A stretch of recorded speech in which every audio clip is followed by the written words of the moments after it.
This guy was the most terrifying necromancer on the continent, raising an army of 20 million undead, all to destroy the empire that left those 20 million to die from a plague. But his reign ended at the hands of the purest knight he had ever encountered. However, he is reborn 200 years later as the hero's own descendant. But now, his bloodline is falling into ruin, and he will do whatever it takes to bring it back to the top. The very family that once rose to power built upon his death. All this for the sake of his own ego. But before we dive in, make sure to drop a like on the video, subscribe to the channel, hit the notification bell, and let's get into it. It all starts in a freezing glacial wasteland, in the middle of a bloody war, with countless bodies scattered across the ground. And right there among the survivors, there's a guy realizing that his suffering is about to end, permanently. It looks like the holy sword of the Order pierced right through his heart with deadly precision. And the knights from the Order are actually talking about how they finally managed to catch him, the demon of the continent, Archimonde, the greatest necromancer of all time. On the other side, Archimonde starts to think that yeah, this time he's really dying. So he begins to look back at what happened, a massive war that lasted for 10 whole years across the entire continent. It was a joint operation with elite forces infiltrating his ranks, while the Imperial army attacked the front lines. He had even set up defense lines anticipating this, but in the end he failed, and that was basically his complete defeat. And all of this happened because of a single knight, the leader of the Northern Knights, Berkel Rhineland. Berkel walks up to Archimonde, telling him that he didn't achieve this just with his own power. It was because countless people shed their blood and held the front lines that his sword could finally reach him. So now he tells Archimonde to just give up once and for all, for the peace of the continent. But Archimonde, absolutely furious, tells him to shut his mouth, because they were the ones who just stood by and watched while people died from the plague, and now they dare to cry out for peace? He shouts that they're worse than animals, that every single one of those so-called knights are nothing but disgusting hypocrites, and he swears he's going to kill every last human being with his own bare hands. So he starts to unleash his maximum power, which honestly terrifies the other knights. They realize he's trying to use necromancy even in this near-death state. One of the knights in the back warns Berkel that it's dangerous, and if they don't kill Archimonde right now, things are gonna go really bad. But the leader says enough is enough. He tells the necromancer that it was 20 million. 20 million people fell to the plague, and he used necromancy to turn them into his army. And he points out that this was the spark that started the war. Archimonde shoots back, saying that's total nonsense. He asks if Berkel really thinks he doesn't know that. He even taunts him, saying that people from Berkel's own hometown must be among those 20 million. So the only thing he really wants is revenge, right? Archimonde asks if he's wrong, but Berkel gets dead serious. He says he only has one reason to fight, strictly for the future of the children. And that immediately leaves the necromancer in shock, asking what he means. At that exact moment, his body freezes in an instant. He hears Berkel say that he has to leave his choices, his convictions, and his hope for the children. The necromancer starts to reflect on his own defeated self, staring into the eyes of a pure knight, a gaze totally different from his own. Then, once again, Berkel repeats it, saying that he fights for the descendants of the next generation. That is his true reason. Finally, Archimonde's elemental barrier shatters, and he just drops to his knees on the ground. He tells Berkel he can kill him now. But what surprises everyone is that Berkel simply drops his sword. The knights in the back beg him to wait, because if he tosses aside the holy sword like that, he could end up dying by mistake. But Berkel just walks right up to Archimonde. The necromancer still warns him that he won't die so easily, but right after that his head is completely severed. In his final moments, he keeps staring at Berkel, that knight with a pure heart. Berkel's squad finally celebrates that Archimonde is dead. And amidst those cheers, the necromancer's final thought is the sound of his own head hitting the ground. And so, that was the end of the Great 10-Year War, and also the end of the demon of the continent, Archimonde, the great necromancer. Some time passes. On a dark, stormy night, inside a massive mansion, some maids are looking pretty happy. They're asking each other if they really just saw that the young master's lips actually moved. But little did they know that inside the mind of that little baby was the greatest villain of the continent himself. The two maids, totally clueless, call him young Master Klein. They show the baby a portrait of the Duchess, who is actually his mother, and ask him to try saying "Mommy." Inside his head, the protagonist realizes his body feels super heavy, but the maids just keep insisting for him to speak. And finally, when he opens his mouth to say something, he lets out a huge baby scream, yelling, "O guardians of the darkness, minions and soldiers, I, Archimonde, summon you, and you must now obey my command," which immediately makes the two maids shake in their boots and start screaming in absolute terror right after. So 15 years pass since that catastrophic scene, and once again, the very same maids are completely mesmerized by the young master. They're talking about that face, that hair, saying he is truly a masterpiece of God. Our young Master Klein. They are really emotional, saying he looks incredibly handsome today, simply dazzling. One of them even asks the young master what he eats to be so good looking. But right before the protagonist could say anything, he literally gets a bucket of cold water dumped on his head. A massive guy suddenly appears behind him, ordering the evil spirit to back off. Then the guy mentions it's pretty weird because just Just a second ago, the kid had the exact expression of Archimond. This brute is Garrison Berkman, a priest from the Holy Order. He goes on to say that 3 more people have already been possessed, but luckily the purification wasn't too late for him. But our boy tells him it can't be easy saying so much nonsense with that much confidence.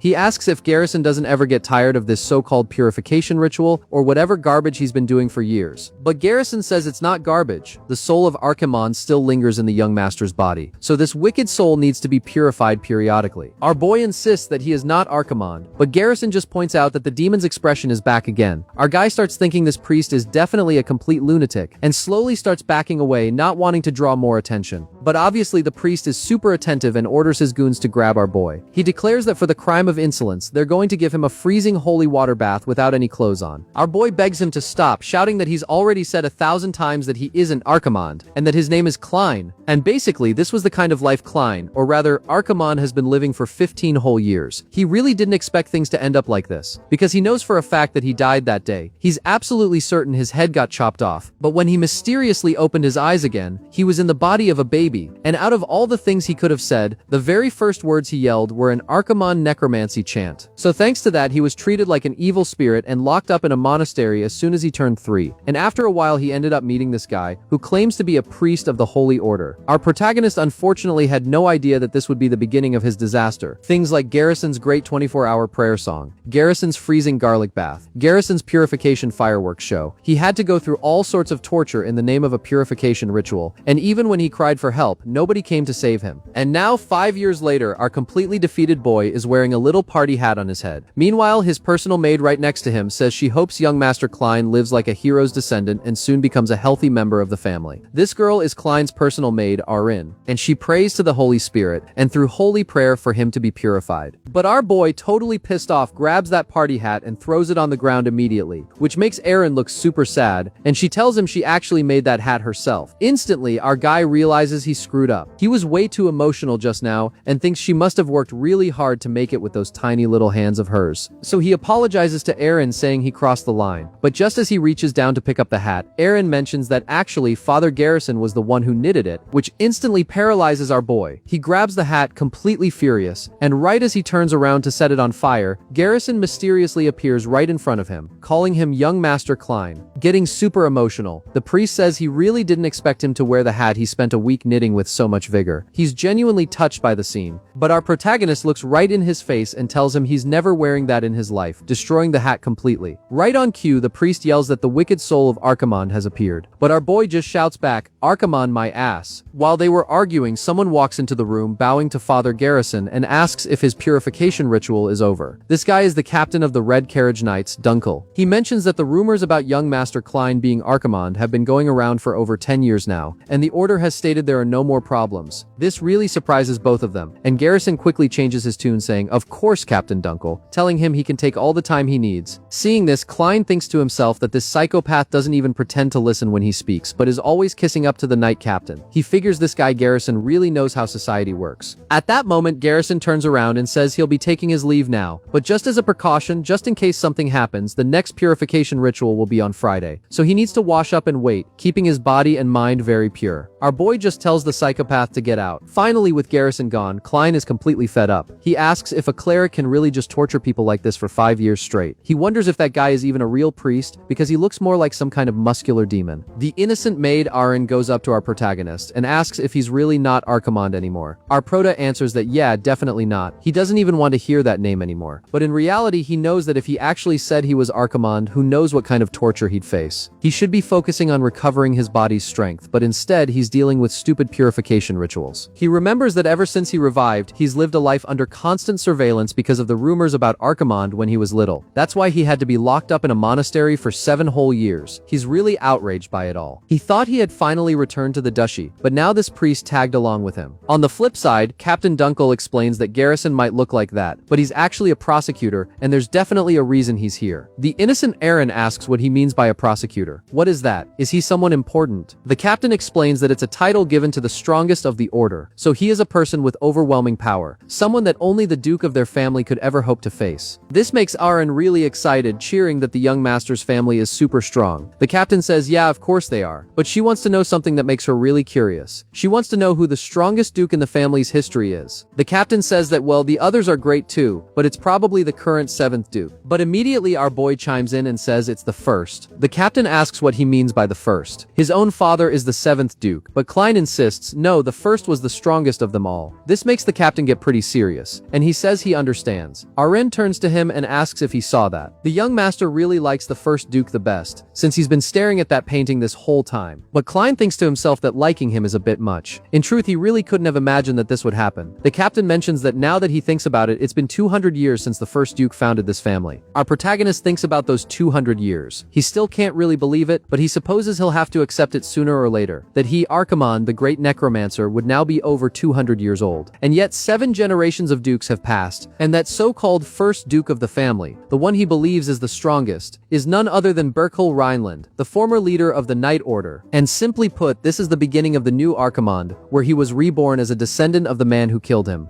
But the very next day, our boy was having a nightmare about the exact day of his death, the moment Berkel Rhineland said he had to kill him for the future of the children. As soon as he woke up from the nightmare, completely spooked, he mutters to himself that he had a crappy dream. Then he starts to remember who he really is. Archimonde, a legendary necromancer once feared as the demon of the continent. Even though that's in the past now, he remembers losing control in a fit of rage and nearly destroying the entire continent, ultimately dying at the hands of the Knight of the North, Berkel Rhineland. But when he opened his eyes again, 200 years had passed. He was reborn as a direct descendant of that bastard, and to top it off, with all his memories perfectly intact, the only thing he really can't get used to is this stupid white hair. While he was talking to himself, Garrison walks into his room, commenting that young Master Klein talked quite a bit in his sleep. The priest suspiciously asks if he was dreaming about his days as Archimonde again. Our boy just thinks about how much of a psychopath Garrison is, a lunatic who treats him like he's actually Archimonde and has tortured him for years. He knows that for now he needs to pretend as much as possible that he isn't the necromancer in front of this guy. So, looking a bit nervous, he plays it off, saying he's actually just been really tired lately. But incredibly, who comes crawling out from under his bed is the maid Erin. She tells the young master she heard absolutely everything he said while sleeping. And to make matters worse, she starts mimicking him. Trail of the continent, kill them all. I, Archimonde, command you. Klein, super tense, tells her to keep quiet and asks when he ever said something like that. The priest looks dead serious, debating whether he should move today's purification up. But before he can, the butler Berkman enters the room, announcing that the swordsmanship demonstration is about to begin. Garrison decides to thank Erin for her report, and declares that young Master Klein will need to double the time of his purification ritual later. Our protagonist is absolutely furious, wishing this crazy psychopath would just stop with his nonsense. A few hours later, Klein, Aaron, and the butler Berkman are walking through the mansion. Klein asks about this swordsmanship demonstration, since his father has never called him to one before. The butler explains that the Duke himself gave orders for his attendance this time, and it seems the people from the branch families have also arrived. Beside him, Aaron tries to cheer him up, saying the young master can at least just watch. In response, our guy rips open a little bag and pulls out a cookie for her. Watching this, the butler scolds the girl, saying she keeps making cheeky requests to the young master over and over. But Klein tells the butler not to be so hard on her, since he can see how happy that cookie makes her. Still curious, he thinks about these branch family members, who are basically just annoying worms that pop up every now and then. And sure enough, these so-called worms are already glaring at Klein with pure disgust. They start mocking him, asking if that's the one they call Klein, or if they should call him Lord Archimonde or Big Brother Archimonde. One of them mentions that he rotted away in the Empire's monastery for 7 years and asks if he has any stories to tell. Another sarcastically warns them to be careful, or he might end up cursing them if they aren't cautious. Observing these freaks, our boy notes that these guys are basically his distant cousins from the North Branch, the West Branch, and others he doesn't even remember the names of. The reason these unknown faces are being so bold against a direct bloodline member is simple. The main family is crumbling. Ignoring the insults, Klein turns his attention to the arena, where a huge duel between two young knights is taking place. The blue-haired one, Dalton, insults the blonde kid, calling him a little bastard and demanding he take the fight seriously. The blonde kid, Delane, without breaking a sweat, just apologizes to Dalton and says the fight is already over. Dalton gets furious and tells him to shut his mouth. Watching from above, Klein thinks that if there is any hope left for his family, it's him, the eldest son of the Rhineland family, a promising prodigy, and his half-brother Delane Rhineland. It's highly likely that this swordsman family's reputation is only being maintained thanks to Delane's talent. Mid-fight, Dalton yells that it's going to be different this time. Klein keeps tracking every single movement. Suddenly something sparks in his eyes. He he realizes this is the very first time he's actually watching a sword fight since being reborn as Klein. Mysteriously, he begins to absorb all the sword movements. He can see the footwork, the response time, the exact moment to push off the ground, and even the flow of mana. He sees it all crystal clear and knows this is the Rhineland family's secret technique, the meteor sword. In a flash, Delane dodges the strike, appears right behind Dalton, and sends his opponent's sword flying, defeating him and ending the duel. The Branch family members are shocked, completely impressed that he successfully pulled off the meteor sword in front of so many people. They quickly realize this is a warning, showing them that the main Rhineland bloodline is still going strong. Klein is confused by what he just saw through his own eyes. While trying to figure it out, his half-brother Delane walks up and asks how long he's been standing there. Our boy lies and says he just got there. Delane smiles and says he should have told him he was coming, because he would have tried harder if he knew his brother was watching. Looking at Delane, Klein admits to himself that this guy is literally perfect. Elite skills, great looks, and an awesome personality. Changing the subject, Klein asks if the Branch families are here to squeeze more money out of them again, figuring it's going to be a problem. Before they can keep talking, someone else approaches to congratulate Delane, saying it's truly surprising he's already mastered the family technique at his age. This man is the 7th patriarch of the Rhineland family, Heinkel Rhineland, their own father. Our Proto knows that for Heinkel, Delane's existence is probably his last shred of pride. Right behind the patriarch is Captain Dunkel, who also praises Delane, pointing out that knights his age are entirely incapable of that level of mana and precision, calling his talent literally overwhelming. Delane, a bit embarrassed, says he's not quite at that level yet, but the patriarch insists that a Rhineland knight must always be the best in the empire, reminding him that those were the final words of the first Duke, Berkel Rhineland, and he should engrave them in his heart. After that, Heinkel turns to his second son, Klein. He examines the boy's body and sighs, saying that it seems he still can't feel any mana coming from him. Klein quickly apologizes. Deep down, he knows his so-called father is someone who only gets angry and demands things when there are expectations, and since his potential is gone, the old man just sees him as a useless burden. The captain tries to defend the boy, explaining that young Master Klein spent the most crucial years for a swordsman locked up in a monastery, making his situation very complicated. Even so, the Branch family start gossiping. They whisper about how the second son really has no mana, wondering if he even has the strength to protect the family, and pointing out how completely different he is from his brother. Trying to brush it off, Heinkel tells Klein that it's okay and there are many other paths besides the sword. But in Klein's mind, fury is taking over. He honestly doesn't care about the insults aimed at him, but hearing things like the Rhineland family is on its last legs pisses him off to no end. He remembers that the bastard Berkel risked his life for these people, and seeing them act like complete mediocre idiots is infuriating. After a quick chat, the three of them leave, leaving our boy all alone. Right behind Klein, Dalton Conwell, the arrogant kid who just lost, walks up. Dalton taunts him, asking if the young master really doesn't know how to use a sword, claiming that he's nothing but a disgrace to the direct bloodline. Klein immediately claps back. He casually suggests that seducing girls backstage at balls must be his family's point of pride then. Dalton gets completely furious and asks how he knows about that. Our boy calls him naive or just plain stupid, asking if he really thought rumors wouldn't spread just because he solved the situation with money. Totally losing it, Dalton charges at him. Our Proto just calmly takes a step to the side, sticks his foot out, and makes Dalton fall flat on his face, completely humiliating him. Klein starts walking away, telling him to stop taking his anger out on him just because Delane crushed him. Furious and embarrassed on the ground, Dalton screams that Klein is just a bastard who doesn't even know who his own mother is. This instantly triggers our Proto. He's deeply pissed, not because of the mother he doesn't even know, but because of this cheap sense of superiority aimed at the direct bloodline. He wonders why the hell the family of the continent's hero has fallen so low. Before a real fight could break out, Captain Dunkel appears, saying enough is enough, and warns Dalton that he won't just stand by and watch his insolence. The kid storms off, yelling that Klein is lucky his guard dog saved him. But little did he know, this was the final straw for our Proto. Klein stares at the captain's sword and asks Dunkel if he happens to have a spare one on him. Later that same night, deep in the dark forest, standing in front of a massive rock, Dunkel hands over the sword he asked for, but questions why he needs a blade at this hour. Our boy replies that he wants to test something out. He mentions the moves Delane was doing earlier, and Dunkel asks if he's talking about the meteor sword. The Proto confirms, saying he has something to check, and tells the captain to step aside. Dunkel steps back, thinking to himself that Klein still holds deep lingering regrets about the path of the sword. He knows that unfortunately the young master's body has no mana, meaning he can't become a knight, let alone copy the meteor sword, which was created by the first Duke himself. But inside the mind of Klein/Archimonde, the scene he absorbed in the arena was strangely vivid. The footwork, the timing of the dash, the trajectory of the blade, and the constant flow of mana, he remembered it all. The exact moment he opens his eyes, the entire atmosphere around him shifts. Feeling that overwhelming presence and power, Dunkel snaps his head around in shock, wondering what the hell is going on and where that energy is coming from. When the captain looks, he's left in absolute awe. Our manaless boy just flaws flawlessly executed the meteor sword, delivering a clean, dry slash that cleaved the massive rock right down the middle. It proves without a doubt that he holds terrifying power with a blade. Completely stunned, Dunkel rushes over and asks how on earth he managed to do that, and Klein, even more lost than he is, just replies that he has no idea how he did it, but it somehow worked.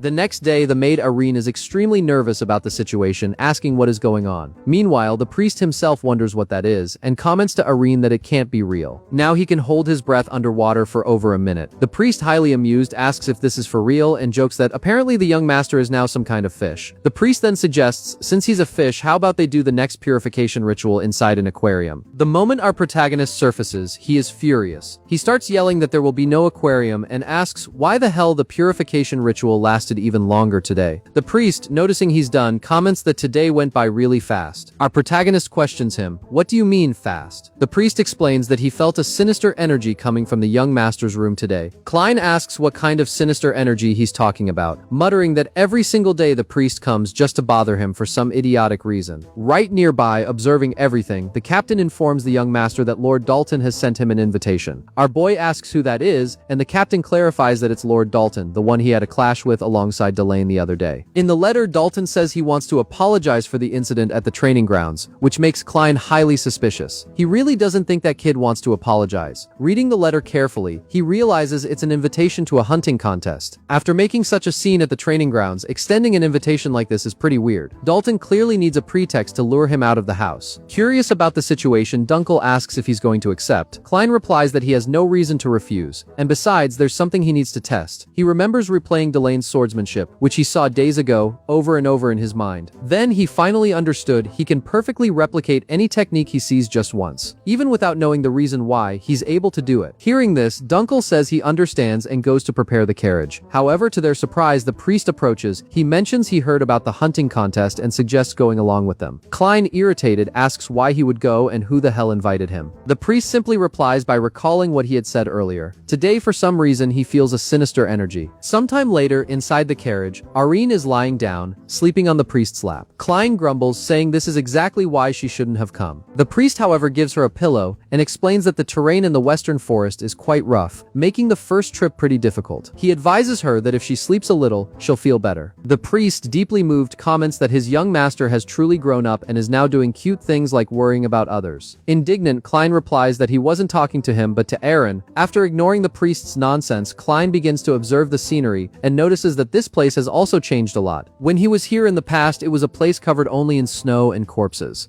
It's mind-blowing to think that this ice field lasted for 200 years and has now survived so green and full of life. This was to be expected from that Burko guy. Apparently, he was quite different from the rest. A few hours later, Dunkel finally opens the carriage door, announcing they have arrived at the Conwell family's grand mansion. Looking at the estate, our protagonist realizes this is where that bastard lives. The mansion is even more luxurious than the main estate of the Rhineland, one of the region's 3 great families. He reflects that this is just a hunting contest between kids, which shows they have a lot of money to burn. The moment our boy steps inside, Dalton appears accompanied by several dogs. Dalton asks what he is looking at so intently. Dalton brags, saying the ceilings here are high, the walls are thick, and the construction is top-notch. He asks Klein what he thinks of his mansion and taunts him, asking if the luxury matches the money they squeezed out of the main family. Dalton continues, saying he knows Klein was locked up in the monastery for 7 years, so he probably knows nothing about the real world. However, the only thing our protagonist was paying attention to were the dogs, which looked quite starving. Ignoring the taunts, Klein asks since when a hunting contest turned into a tea party. Calm and collected, Dalton replies that Klein is indeed very impatient. He already knew he'd hear something like that, so he prepared a special attraction. He tells Klein to pay close attention as they are about to start, and right then he unleashes the dogs. Dalton explains that they scattered food across half the mountain, and that the sense of smell of starving dogs is up to 100,000 times stronger than a human's. When these animals, hypnotized by the scent, run after the food, it will be the chance to hunt them. The goal is to use bows and arrows to kill them before they can get a single taste of the food. Highly excited, Dalton asks if Klein understands the rules, and claims this will be a very successful hunt. Right next to them, Erin appears, looking very sleepy. Immediately, Dalton approaches her and asks if this is the maid Klein brought along. He mocks her, saying he doesn't understand what a little girl like her could possibly do to make Klein care for her so much. Dalton then asks Erin to follow him, claiming he can give her a much better job. Instantly, Klein grabs Dalton tightly. Flustered, Dalton asks what his problem is. Our boy, without hesitating, tells him to take his hand off her before he destroys it right there and then. Furious, Dalton Dalton lets go of Aaron's arm and says that Klein is in fact extremely arrogant. Right after, Dalton mounts his horse and tells Klein to follow him. Klein gets on another horse and lets Dunkel know he'll be gone for a moment. He orders Dunkel to stay there with Aaron and not to follow them. The knight warns him that it's too dangerous to go alone. However, our protagonist hands him an item, explaining that it's a magic flare scroll. It's basically a single-use magic paper capable of transmitting different signals, and it can be activated even by someone without magical power. By tearing the paper, the linked symbol reacts and sends an alert.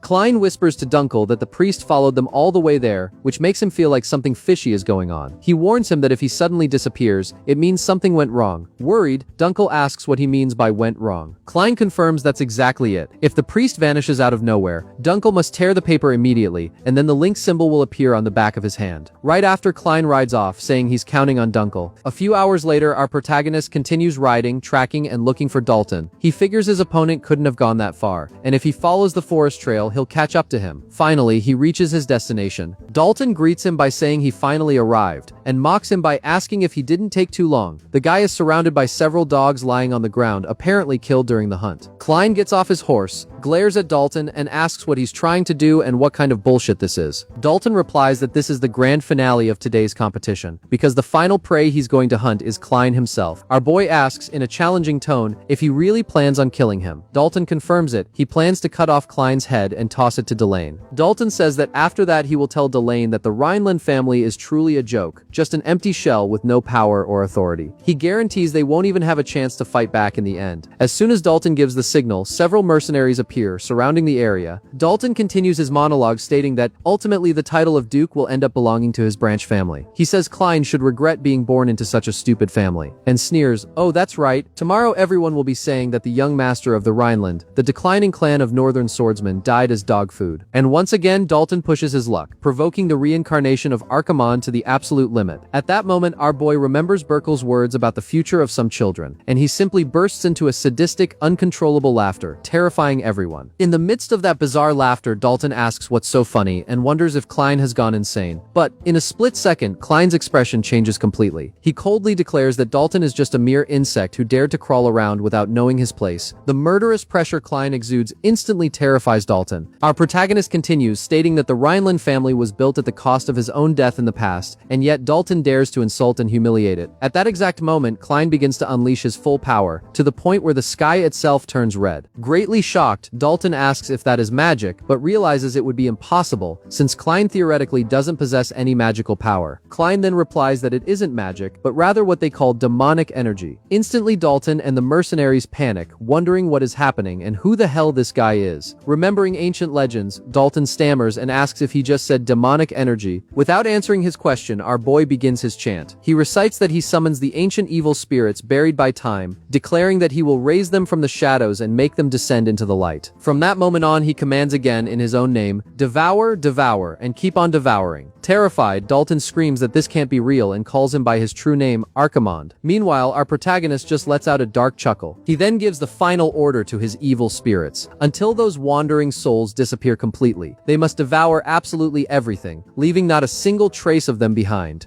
Right after Klein says this, he begins to recall something he thought he had forgotten. But in truth, he almost did forget, because 200 years have passed, and 200 years feel like distant, fleeting days. Yet, he can still feel it and remember it clearly. Countless voices echoing in the darkness, the voices of the dead calling out to him. He instantly remembers this sensation: resonance, vibration, after-image, and memory. It's this feeling of nostalgia that overwhelms him once again. Back in reality, Dalton screams that this can't be true, demanding to know how he could actually be Archimonde. Our protagonist, extremely calm, replies that they did indeed used to call him by that name. The mercenaries behind him start wondering, "What do you mean, Archimonde? Wasn't that just a rumor? Besides, those things behind him really do look like skeletons." After staring at each other for a moment, they all burst out laughing, wondering what kind of joke this is. They say they're just a bunch of worthless skull fragments, and that after all that posturing, this trash is all he has to show for it. However, our protagonist, dead serious, questions them. "Trash?" Dalton asserts that of course it's trash, bragging that he himself has destroyed hundreds of these skeletons on his missions. Next to him, a curious mercenary asks why they look like that and if those black things are bones. Another replies, who cares? Each of them can take a bone as a souvenir. However, Dalton orders the front line to deal with the ones blocking the way, while the rest clear a path. He then orders the archers to attack. Dalton yells, fire, and the arrows are launched toward our protagonist and his sort of skeleton troop. A hail of arrows rains down on him, while Klein remains calm and untouched, as if nothing is happening. He faces the arrows as if they were nothing. With a smirk on his face, Dalton mocks him, saying, poor Klein. He claims the kid is going to be crushed by those arrows until he turns into mincemeat. But at the very last second, Dalton notices something strange, the movement of the skeletons. They surged forward to defend our protagonist. With their shields, they block the rain of arrows, while Klein flashes an arrogant smile. He comments that 200 years is a long time, and apparently no one seems to recognize these warriors. Completely terrified, the mercenaries wonder where the hell those shields came from out of nowhere. Our boy replies that they might indeed be confused if those were ordinary skeletons. Highly apprehensive, the enemies ask what kind of abominations these creatures are, and Klein warns them that his skeletons are very different. Mentally, he asks his old acquaintance Berkel to take a good look at this, as he commands his army and deactivates the frontline defensive formation. Klein continues thinking about the future of the North, which Berkel protected even after death. Those who ridiculed and insulted him, Berkel should watch as they are torn to pieces by his hands. Next, he orders all skeleton units to prepare for the attack. Once they all enter combat mode, Klein gives the signal to advance. The Army of Darkness charges head-on at the mercenaries, where Dalton is hiding. All the men are shocked, wondering how it's possible for those creatures to run so fast. Dalton, trying to keep his cool, tells them not to panic so much, as they are just simple skulls. Little did they know, it wouldn't be that simple. One of the mercenaries is already sliced in half, and right after, others start dropping dead. Dalton screams at them not to freeze up, asking what the hell they are doing and demanding they hold the defensive line. On the other side, our protagonist orders the second-line crossbowmen to surround them and lock onto their targets. Right above, in the trees, the skeleton archers prepare to attack. Not understanding what is happening, the mercenaries fall into a panic. Apparently, the enemy also has ranged attack units, which is completely absurd to them. At Klein's signal to open fire, the bone arrows are shot. Several mercenaries who didn't notice the ambush die instantly, without even knowing where the strike came from. Among the bodies, Dalton trembles with fear, thinking that this is absolutely impossible. He can't accept it, this can't be happening, and these are definitely not the type of skeletons he knows.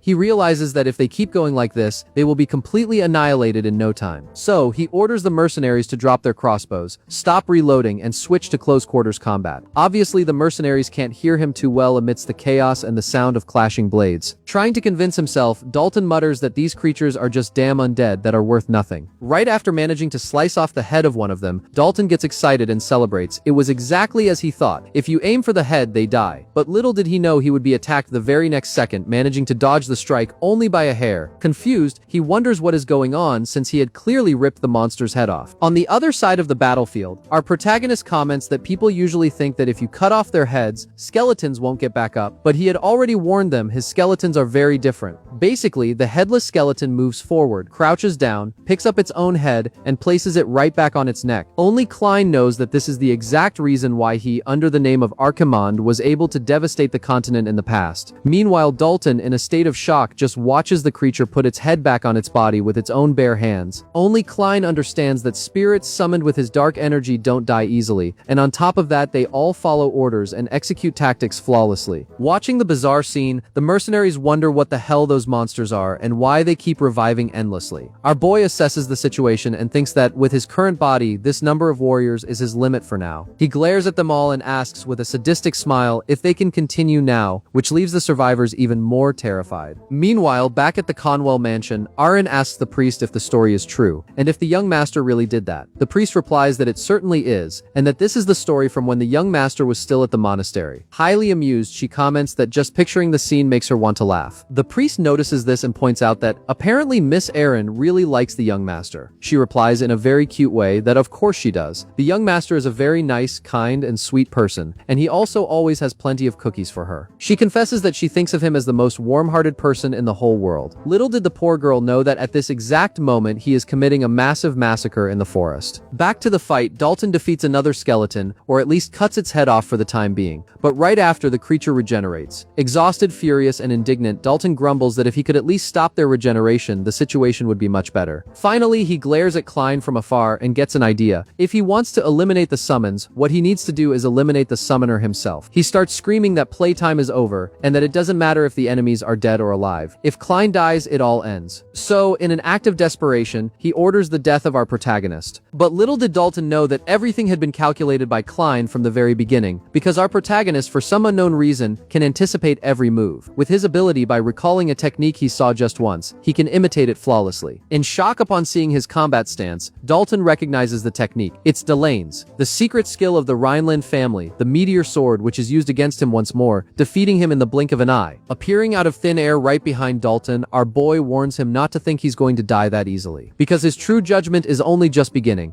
After Dalton is defeated and sliced into several pieces, Klein says he was right. If you kill the summoner, all of a necromancer's creations lose their power. Archimonde was defeated precisely because he couldn't overcome this weakness. However, he thinks the twist of fate is truly bizarre. Having the power of Archimonde, the necromancer who used demonic energy, along with the power capable of protecting him, the very ability of the Rhineland family, made his enemy's blood even stronger. In Dalton's final moments, Klein tells him that now that he has been born into this body, he can no longer ignore it. Flustered, the kid asks what the hell he is talking about. He finally dies, while Klein simply asks Burkle to wait for him. This is his family, ruined after 200 years, and he himself will raise it from the shadows once again. Inside his own mind, Dalton wakes up in a very strange place, completely pitch black. He wonders where he is, since it's so dark he can't see a thing. Moreover, this feeling is incredibly strange, as if he were bound to something. Finally, things start revealing themselves, and he asks what that is. Right next to him, someone approaches, noting that he has finally woken up. He explains that this is the place where souls arrive beyond the world he lived in. The so-called beyond, created by himself, Archimonde. The kid asks what he means by Archimonde's beyond. The necromancer then reminds Dalton that when he was alive, he starved and tortured dogs, committing abuses in the name of hunting. He perfectly remembers the amused expression on his face. Highly agitated, the kid snaps that he is talking pure bullshit and should at least make some sense. He orders him to let him go right now, or else, but in that exact moment, he notices something weird and tells him to wait a second. He is absolutely sure his body was pierced by Klein's sword. So why is he perfectly fine now? Standing before him, Archimonde reveals that he is actually dead. He is merely returning the sins of his past life to him. That is the true purpose of this beyond. The nervous kid denies it, telling him to stop spouting nonsense about Archimonde and release him immediately. Archimonde simply replies that whether he believes it or not matters very little. What truly matters is that the time has come to pay for his sins. With that, he summons several dogs, the very same dogs Dalton used for his hunts. Watching these starving beasts, Dalton realizes he is completely screwed. Archimonde tells him to listen closely to the screams of the lives he extinguished, and to remember that, from now on, this is the hell he created for himself. The starving dogs begin eating Dalton alive, while he begs them to please stop, screaming that it hurts too much. Back in reality, even though he is dead, Dalton's body begins to cry. Standing in front of him, our boy simply smiles and watches calmly. Shortly after, his skeleton army approaches, seemingly wanting to communicate with him to end the contract. He agrees. Since he accepted their request, he will reward them as well. In exchange for their help, he will break the curse binding them and grant everyone their freedom. His skeleton army begins to dissolve before his eyes, and the spirits finally find their peace. Our boy stares at those bodies, thinking that having your bones broken and scattered to the wind, that is true death. But then why was he revived again, and what is the purpose of this? To Klein's surprise, someone else approaches, commenting that dabbling in necromancy is truly unexpected of young Master Klein. The protagonist realizes this person saw everything. Curious, he asks who he is. The masked man replies that he doesn't need to know, and realistically, he probably wouldn't even recognize him anyway. In that instant, this background character starts using his power, while our protagonist just watches. All the dead mercenaries rise again, and Klein recognizes this as a soul return art, a technique that manipulates corpses. Apparently, this guy is a necromancer. The necromancer excitedly declares that Dalton failed, but the corpses will still be quite useful. Meanwhile, back at the mansion, a very happy Aaron goes up to Dunkel and asks if he wants to hear some of the young master's childhood stories, saying they are hilarious. He tells her he will listen to them later, his eyes fixed on the magic flare scroll. He wonders why the young master would carry an item only used for emergencies. Furthermore, it's been 3 hours since he and Lord Dalton entered the forest, and there is still no news. He has a terrible gut feeling about this. Getting his horse ready, he mutters that he can't just sit there and needs to go look for them right now. At that moment, a few of the household knights approach and ask Sir Dunkel to wait a moment. They tell him he can't abandon abandon his post while the hunting contest is still ongoing, suggesting he wait a little longer. The captain glares at them dead serious, recognizing the Conwell family crest on their armor. Since they are Dalton's guards, they probably have hidden motives. He declares that he is the captain of the exclusive knights of the Rhineland family and the guardian knight of young Master Klein. If they continue to interfere, he won't let it slide. He asks if he made himself perfectly clear, and the two terrified men quickly say yes sir. Right beside him, Aaron asks if something happened. The captain tells her to listen closely. The young master is taking too long, so he is going to look for him immediately. Because of this, Miss Aaron should head back to the mansion with the priest. However, Aaron mentions that the priest just left as well. This completely surprises Dunkel, who asks when he did that and why she didn't say anything. She simply replies that he had a very serious expression on his face, so she didn't want to bother him, adding that he mumbled something about a sinister presence. This makes the captain even more worried, cursing that damn priest in his mind. He then remembers Klein's warning about being followed, and the order to tear the scroll immediately if he disappeared. He realizes things have gone south, and this is definitely no coincidence. He mounts his horse and tears the magic scroll, convinced that something has definitely happened to the young master, and that he must get there as fast as possible. Now back to Klein facing the necromancer. The boy thinks to himself that after the recent fight, all his demonic energy is depleted, and he can't use necromancy for the time being. But the necromancer in front of him starts laughing, while our boy knows he won't be able to last much longer in this body. The necromancer orders his army to move out and eliminate young Master Klein. All the mercenaries slowly march toward our protagonist, while he asks if this happens to be a soul return art. It seems they think they can kill him by using the same kind of necromancy. Just then he feels the signal on the palm of his hand and realizes that the priest is approaching. He tells the necromancer that he is definitely screwed now. Surprised, the necromancer asks what he means. The very next second, an overwhelming presence descends from the sky, crushing the undead with a single sound. Priest Garrison intones his chant, "O light, grant rest to the dead." His monstrous strike defeats several of them at once. He turns to Klein and tells him he can now rest easy. Watching this in utter shock, the necromancer asks who he is. Little did he know that Garrison is an agent of the Holy Church. And now that Garrison Berkman has joined the fight, this necromancer is completely screwed.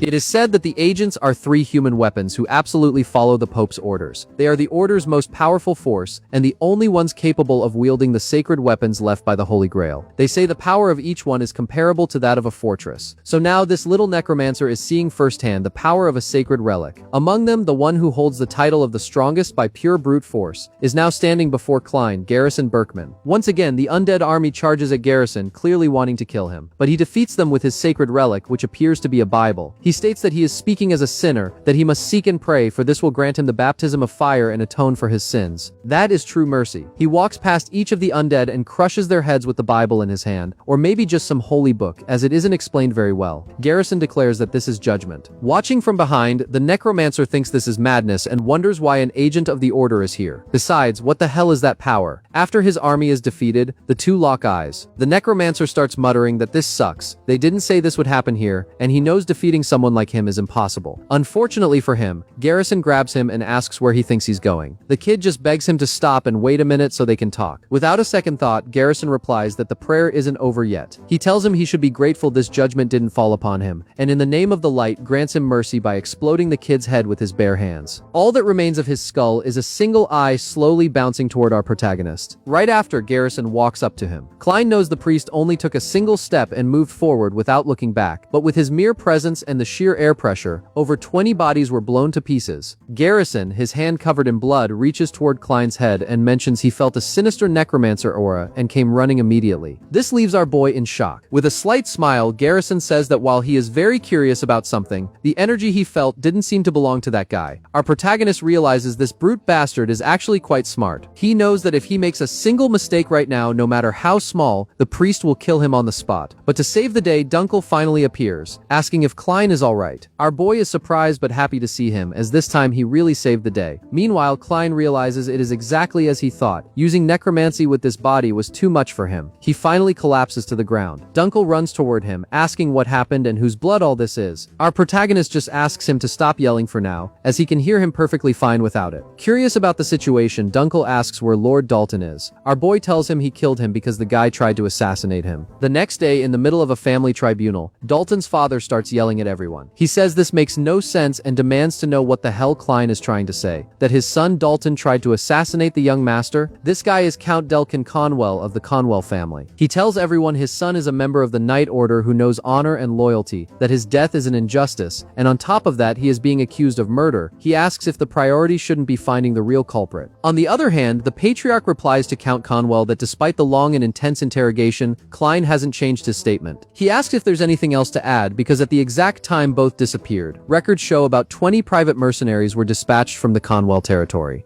This means it's certain Dalton was, at the very least, planning something. Hearing this, the Count gets very worried, not knowing what to say, while thinking they are a bunch of idiots since he clearly told them to leave no evidence. Even so, he continues yelling, arguing it makes no sense. He claims Dalton was skilled enough to formally join the Knight Order, and asks if it isn't true that Klein has never even wielded a sword. The crowd starts whispering that it's true, as they saw it at the fencing exhibition, and Dunkel himself said young Master Klein has no mana. How could he possibly kill Dalton like that? The Count realizes there's no way out if they find out his son tried to kill a direct descendant, as he'll be ruined too. So, he shifts the focus. First of all, he asks what kind of person young Master Klein is. He points out he is the son of Grand Duchess Claire, who only brought strange rumors while alive. And ever since the kid has been around, everything surrounding him revolves around Archimond. He asks how they can believe the words of someone like that, and accuse his dead son of being a killer. Getting highly irritated, the Patriarch orders Count Conwell to watch his words. But the furious Count keeps yelling, saying he understands everything now. Since young Master Klein has no talent for swordsmanship, he hired someone to kill Dalton and is now trying to frame him in such a vile way. Just then, to everyone's surprise, a voice says that's enough. Klein himself appears. He says that listening to all this, he sees the Count won't stop talking nonsense. He states that Dalton hired mercenaries to kill him, and he simply eliminated them in self-defense. And when that lunatic turned them into undead, Priest Garrison showed up and helped him. The Count yells that this is a lie, but our boy counters, asking, "What do you mean a lie? Is it also a lie that he is Archimond?" This leaves the Count speechless, as our boy finally steps into the game. He remembers swearing this when he killed Dalton. He will rebuild the family founded upon his death with his own hands, and will not allow it to be tainted by other worms. And first, those from the branch families who dared to touch him will pay the price in blood. Right then, someone knocks on the door. The girl from before enters, apologizing for the delay. She announces that the captain of the Blue Holy Lance Knights, Laia, has just arrived. Our boy finally remembers her name is Laia, recalling she was also at the fencing exhibition. Everyone wonders what she's doing there, as this is a matter unrelated to the Fall Wyvern family. But the Patriarch answers that he allowed her in because Dalton had received missions from her Knight Order in the past, giving her the right to attend the meeting. At that moment, Laia stares at our protagonist. He notices their eyes met out of nowhere. She raises her hand and says that, if it isn't too much trouble, she would like to speak privately with young Master Klein. This leaves our protagonist quite confused, wondering why she suddenly wants to talk to him. After thinking it over, the Patriarch permits it, provided it's only for a moment, and tells Klein to go talk to her without taking too long. Our protagonist thinks to himself that this is a pain, not understanding why knights are always like this. But after reflecting, he realizes this is actually a good opportunity. The reason she called him must be one of three things: confirmation, suspicion, or a test. He tells his father he understands and follows Laia through the mansion. To Klein, it really doesn't matter what it is. Once he sets a goal, he doesn't plan on running away. He will use them to his advantage. But finally, when they enter a private room, she slams her foot on the table, leans in close, and asks him face to face if she can touch him. Very nervous, Klein just wonders if that is even appropriate.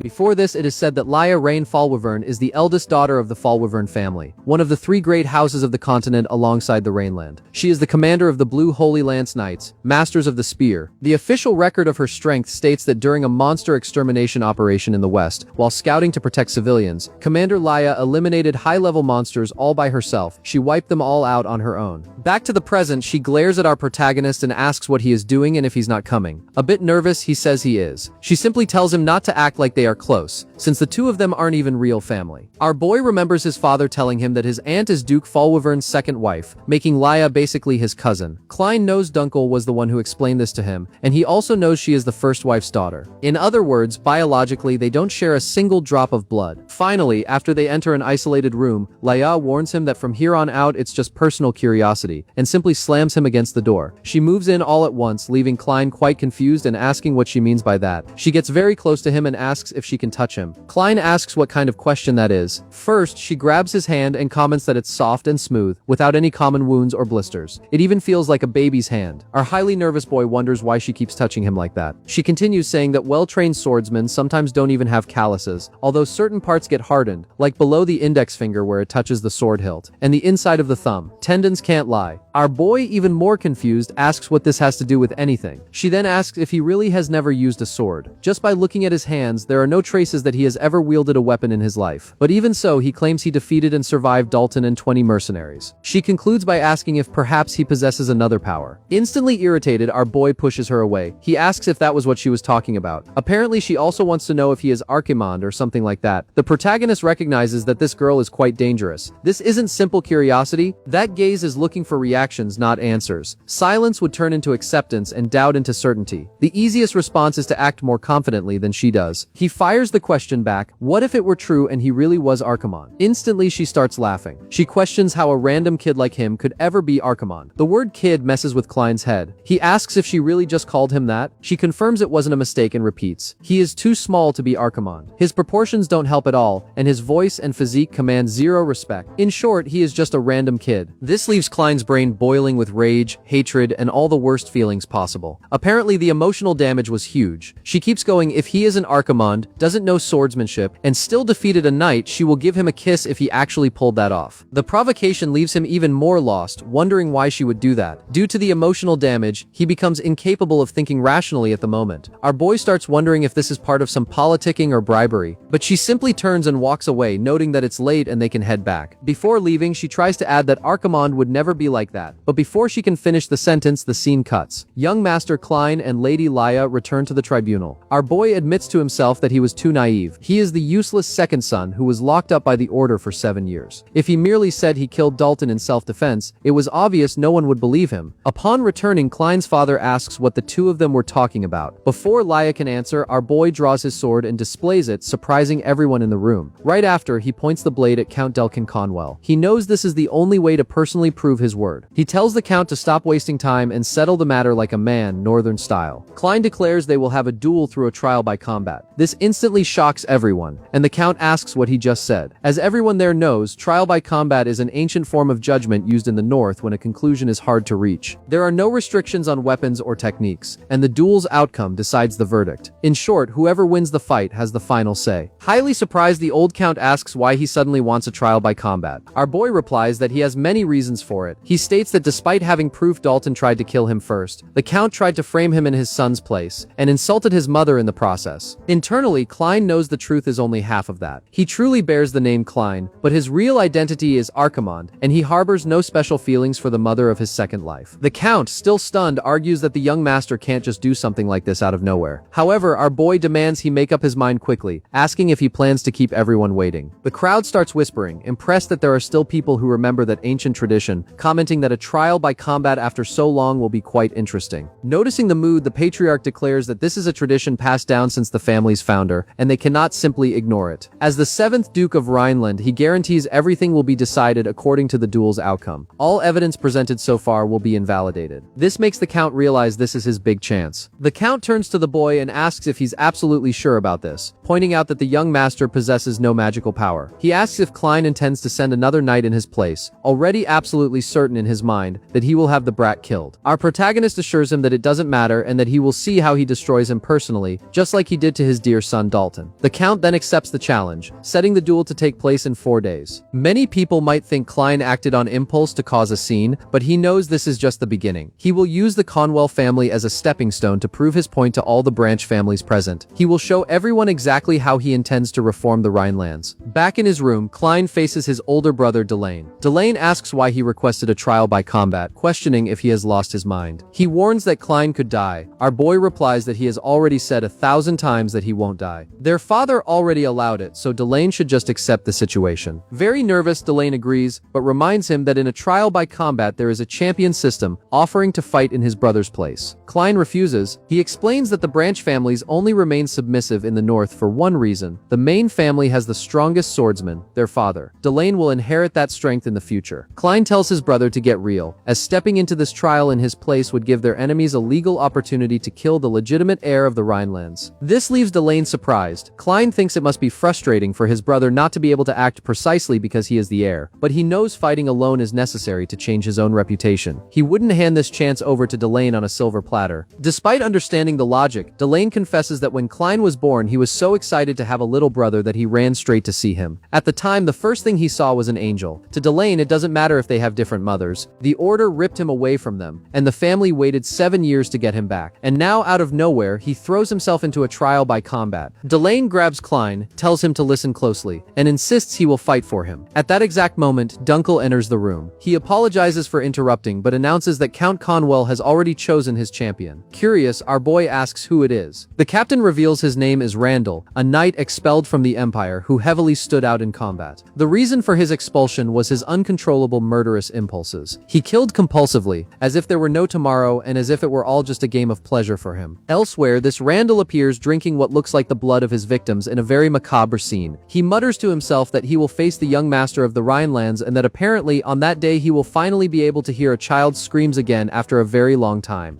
A few days pass, and Dunkel approaches Klein, handing him the sword he requested. Dunkel explains that he forged the weapon exactly as asked. He tells the boy to be careful just in case, because the moment it clashes with a mana-imbued sword, it will shatter. Our protagonist replies that this is perfect and now they can leave. On the day of the duel, the crowd notices that Klein didn't run away and actually showed up at the arena. Count Delcan Conwell comments in surprise that he never imagined the boy would come in person. He turns to the Patriarch and asks if he is okay with this, since his champion is an Imperial Knight and could be a huge problem for a son with no mana. The Count taunts him further, saying it's not too late to send Lord Delane in his place. The Patriarch remains completely silent. Meanwhile, Klein looks around the arena wondering where his opponent is. Suddenly, a giant appears right behind him and lightly taps his shoulder. The man asks if he is Lord Klein, noting he is much younger than he had heard. He mocks the boy's thin arms, wondering what kind of sound they'll make when he snaps his neck. Instantly, our boy slips away, surprising everyone watching. The crowd wonders what just happened and if he somehow dashed backward. The Count himself asks the Patriarch if he saw that, pointing out the boy is already acting scared before the fight even begins. He wonders if the brat will even endure the duel. Back in the arena, the giant Randall says Klein already looks terrified. Our protagonist denies it. Internally, he admits he was caught off guard, as that shoulder tap reminded him of the last time that damn priest grabbed him, which was definitely terrifying. Watching the fight from afar is Laia Rain Fallwyvern. Beside her, a knight comments that her mother will be furious if she finds out, suggesting they head back. Laia replies that she doesn't care, since that woman isn't her real mother anyway. In her thoughts, she considers that if Klein beats that knight, she will give him a kiss. Obviously, she doesn't say this out loud. What she tells her escort is that she is also there to confirm a suspicion.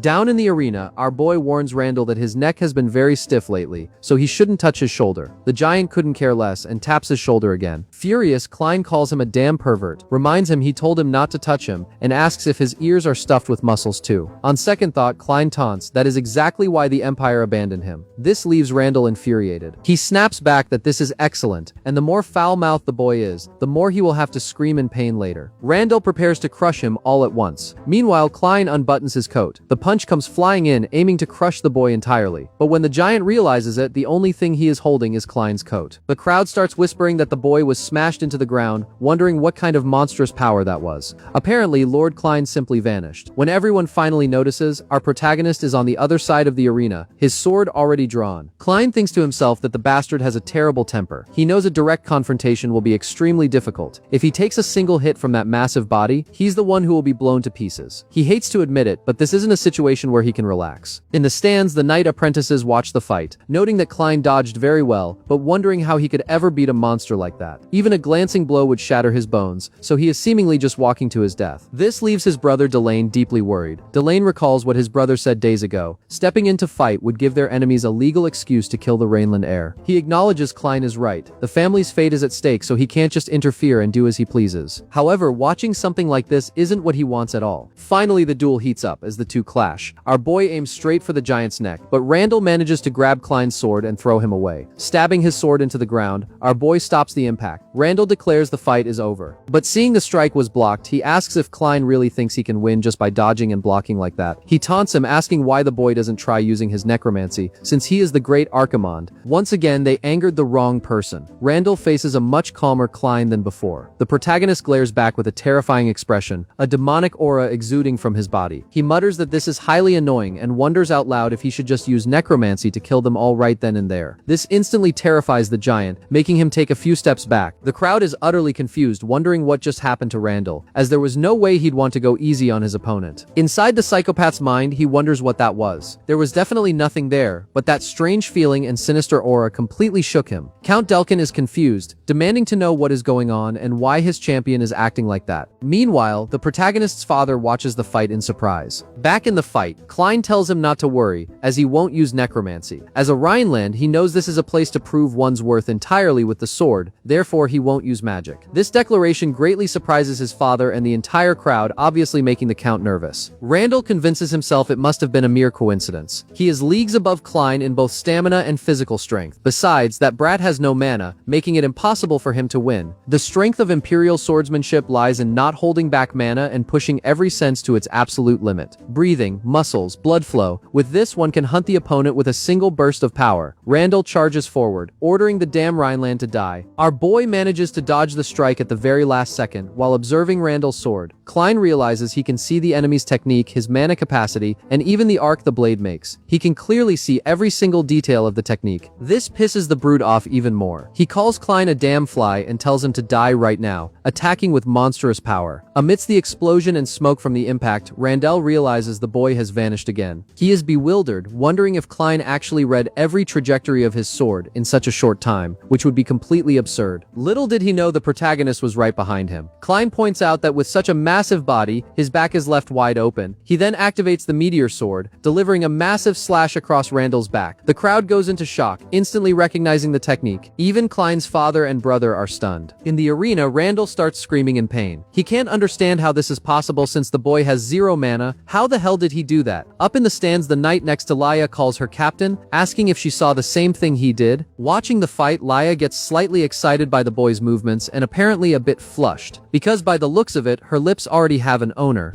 During the fight, the Patriarch recalls his conversation with the captain the day before. The captain had said that normally the Patriarch himself would have intervened. Henkel replied that he knows very well he shouldn't act on personal feelings. He explained that if he stepped forward, the Rhineland family's prestige would fall even further. The opponent is an Imperial knight and Klein has absolutely no chance of winning. To the Patriarch's surprise, Dunkel asked why he allowed the duel then. Klein's father revealed the boy volunteered to defend his late mother's honor. Even when Klein was easily labeled as Archimond and locked in the monastery, his father couldn't save him. He questioned what right he had to stop him now, since in the end he failed to protect anything, not his son, not his family. Captain Dunkel, however, told him not to worry. He guaranteed young Master Klein is stronger than he thinks and would not lose the fight under any circumstances. Back in the arena, our protagonist attacks Randall again. Watching the scene, Henkel stands completely frozen in shock. Our boy begins to address the crowd. He explains that the Northern Swordsman family, the Rhinelands, reduces mana consumption to the absolute minimum to endure the brutal ice fields. If Imperial swordsmanship is predation, crushing the opponent by releasing all mana at once, Rhineland swordsmanship is temperance. The essence of their technique is to attack the opponent's opening with the bare minimum of mana. Klein states that the ultimate swordsmanship extracts maximum efficiency with minimum mana. That is exactly how he, someone with zero mana, can still use his family's techniques. He claims he might lack raw power, but his technique is more than enough to defeat a guy like Randall. This infuriates Randall, who calls Klein a lowly bastard for daring to face him head-on. Randall unleashes all his power at once, instantly terrifying the audience. Count Conwell is thrilled, thinking this is Randall's secret technique, a mana explosion that instantly seals the opponent's movements. Randall acts like a fierce lion staring down its prey. He screams that Klein is nothing but a moron and that in the end he will be the victor. He charges at Klein with everything he has, intending to cleave him in two. Watching in deep concern, his brother yells at him to watch out. Instantly, our protagonist blocks the strike. He remembers Dunkel's warning to be careful with the sword he requested. Dunkel had warned that when the weapon clashed with a mana-imbued sword, it would shatter, and that is exactly what happens. Watching the blade break, the brute Randall gets very excited. He yells, "Serves you right," at Klein and declares this is his end. Little did he know this had all been meticulously planned. Using the shattered sword, our boy dodges the strike and lunges at him. Klein declares this is it, and that the weapon to hunt him is finally complete. The scene looks like a simple feather floating calmly toward a great lion. But in the end, the great lion was actually the prey of a giant eagle. And just like that, using only his shattered sword, Klein severs the great Randall's arm. Up in the stands, the Patriarch declares that's enough and the duel is over. An extremely awkward silence consumes everyone. Captain Dunkel thinks everything happened exactly as the young master said. Rhineland swordsmanship can be executed with minimal mana, but doing so is only possible for a highly experienced knight. Yet Klein executed it all flawlessly, from his footwork to the sword's trajectory. Furthermore, deliberately baiting his own sword to break just so he could strike at point-blank range is truly hard to believe. Dunkel concludes that no matter how you you look at it, this is a perfect victory for young Master Klein. The only voice echoing in the arena belongs to Randall, screaming and crying over his lost hand. Soon after, the medical team rushes in, stating they must stop the bleeding quickly. Our boy watches them from behind and asks if they plan on reattaching his arm. The doctor says no, explaining the wound only needs basic healing magic, and they will prep a mold for a prosthetic arm next. Klein asks if they are serious and if that's really it, noting that apparently, even after 200 years, healing magic hasn't advanced at all. The Patriarch approaches him and asks if he feels nothing, even after seeing a severed arm right in front of him. Our boy thinks he has a point. Since he isn't Archimond anymore, he should probably show some human reaction. But standing right behind them is Count Conwell, completely in shock. He mutters that this makes no sense and refuses to accept Randall lost like that. The Count asks if the Patriarch knows how much money he spent to hire that night. The Patriarch glares firmly at Count Conwell, stating that as agreed, he must admit his faults and meet the winner's demands. Obviously, he refuses, arguing he lost his son and his exclusive knight, questioning how he could ever accept this. But at that very moment, he feels as if his head were ripped off just by Klein's freezing glare. Klein calls him by his name, Delcon Conwell, making the Count fall to his knees in terror, staring at our protagonist in absolute dread. Klein slowly approaches him, and the trembling, confused Count asks what is happening. The old man vividly remembers feeling as if his neck had been sliced, or at least he thought it had. As the winner of this duel, our boy orders him to confess his sins before the Master of the North. He commands Delcan to kneel and beg for forgiveness, bow his damn head and plead for mercy, otherwise he will be crushed under the weight of his sins and regret it for all eternity. Consciously, Klein uses an evil skill that seeps into Conwell's very being. The Count begins to feel a Death Lord standing right behind him, aiming at his back, ready to drag him into something far worse than death itself. With his teeth chattering in fear, he confesses to everyone that he was wrong and bows before Klein. He admits that he and his son dared to try and harm young Master Klein. Watching the man's terror, our protagonist recalls that this was originally a voice used to summon the souls of the dead, the voice of the deceased. It is a soul-disrupting technique exclusive to necromancers that induces extreme terror in the living. In front of the entire arena, Delcan Conwell slams his head on the ground, repeating over and over that he is so sorry. Furthermore, he confesses he insulted the young master's mother, the great Grand Duchess Claire, and begs for forgiveness for it. Klein thinks that with the magic being chanted right in his face, it makes total sense the Count would lose his mind. The crowd wonders what is going on, and how the pillar of a branch family could crumble so suddenly. For Klein, this is excellent. He believes this is a great start to his plans. He asks everyone to listen very closely to what he has to say. He introduces himself as the challenger of the trial by combat and its rightful winner. He declares he is the son of Grand Duchess Claire and the second son of the strongest knight in the north, Duke Henkel, stating his name is Klein Rhineland. Meanwhile, inside a certain temple, Garrison forcefully throws a door open. He glares at an old priest from afar, who is currently praying for the light to watch over those who go where it cannot reach, even if the path is dangerous and painful. Approaching the old man, Garrison calls him Cardinal Morlock. Morlock recognizes Garrison's voice, notes it sounds grim, and asks what the problem is. Garrison reports their surveillance target was attacked by a necromancer and his undead, and he needed to look into it. Cardinal Morlock replies there is no need to worry, as everything is part of the plan. He reveals the attack was orchestrated in cooperation with the Empire, intentionally using the necromancer. He explains that a necromancer is an entity that incites fear, and those terrified by their appearance will inevitably turn to God, causing countless people to flock to the Holy Order. The Cardinal turns to Garrison, telling him he should understand very well that if they can revive the Holy Order and spread God's will, a handful of sacrifices is a fair price. Instantly, Garrison grabs the Cardinal by the neck. He furiously asks why the hell a servant of the Holy Temple has fallen into petty political games and made deals with heretics. Completely shocked, Morlock asks what Garrison is doing. But before the old man can scream for help, Garrison crushes his head with his bare hands, exactly as he did to the necromancer in the forest. Right behind Garrison, another man appears and asks if he feels better now. The newcomer mocks that throughout all this time, Garrison hasn't changed a bit, finding it funny that he has already killed more clerics than necromancers. He comments that they really ought to find out what Garrison is hiding inside his guts. This long-haired man is the Archbishop of the Holy Order, Palimon L. Garrison glares at Palimon and asks if that ambush was his doing. Palimon immediately denies it, saying he merely authorized the operation. He explains that he actually brought new information regarding their surveillance target. When Garrison lunges at him with full force, Palimon easily dodges the strike. The Archbishop notes that whenever necromancy is used, it inevitably leaves a trace. He shows a cross containing those traces, stating it belongs to the necromancer Garrison killed. Palimon explains the dead man's technique was a soul return art that raises corpses, something the Empire is actively researching. However, the other energy felt at the scene was a technique resembling the original form of necromancy, one that manipulates souls instead of corpses. Garrison asks what he means by the original form of necromancy. Palimon confirms it, meaning there were two necromancers at the scene. He then tells Garrison to listen very closely to to his conclusion. The true identity of their surveillance target, the second son of the Rhineland family, is that of a necromancer.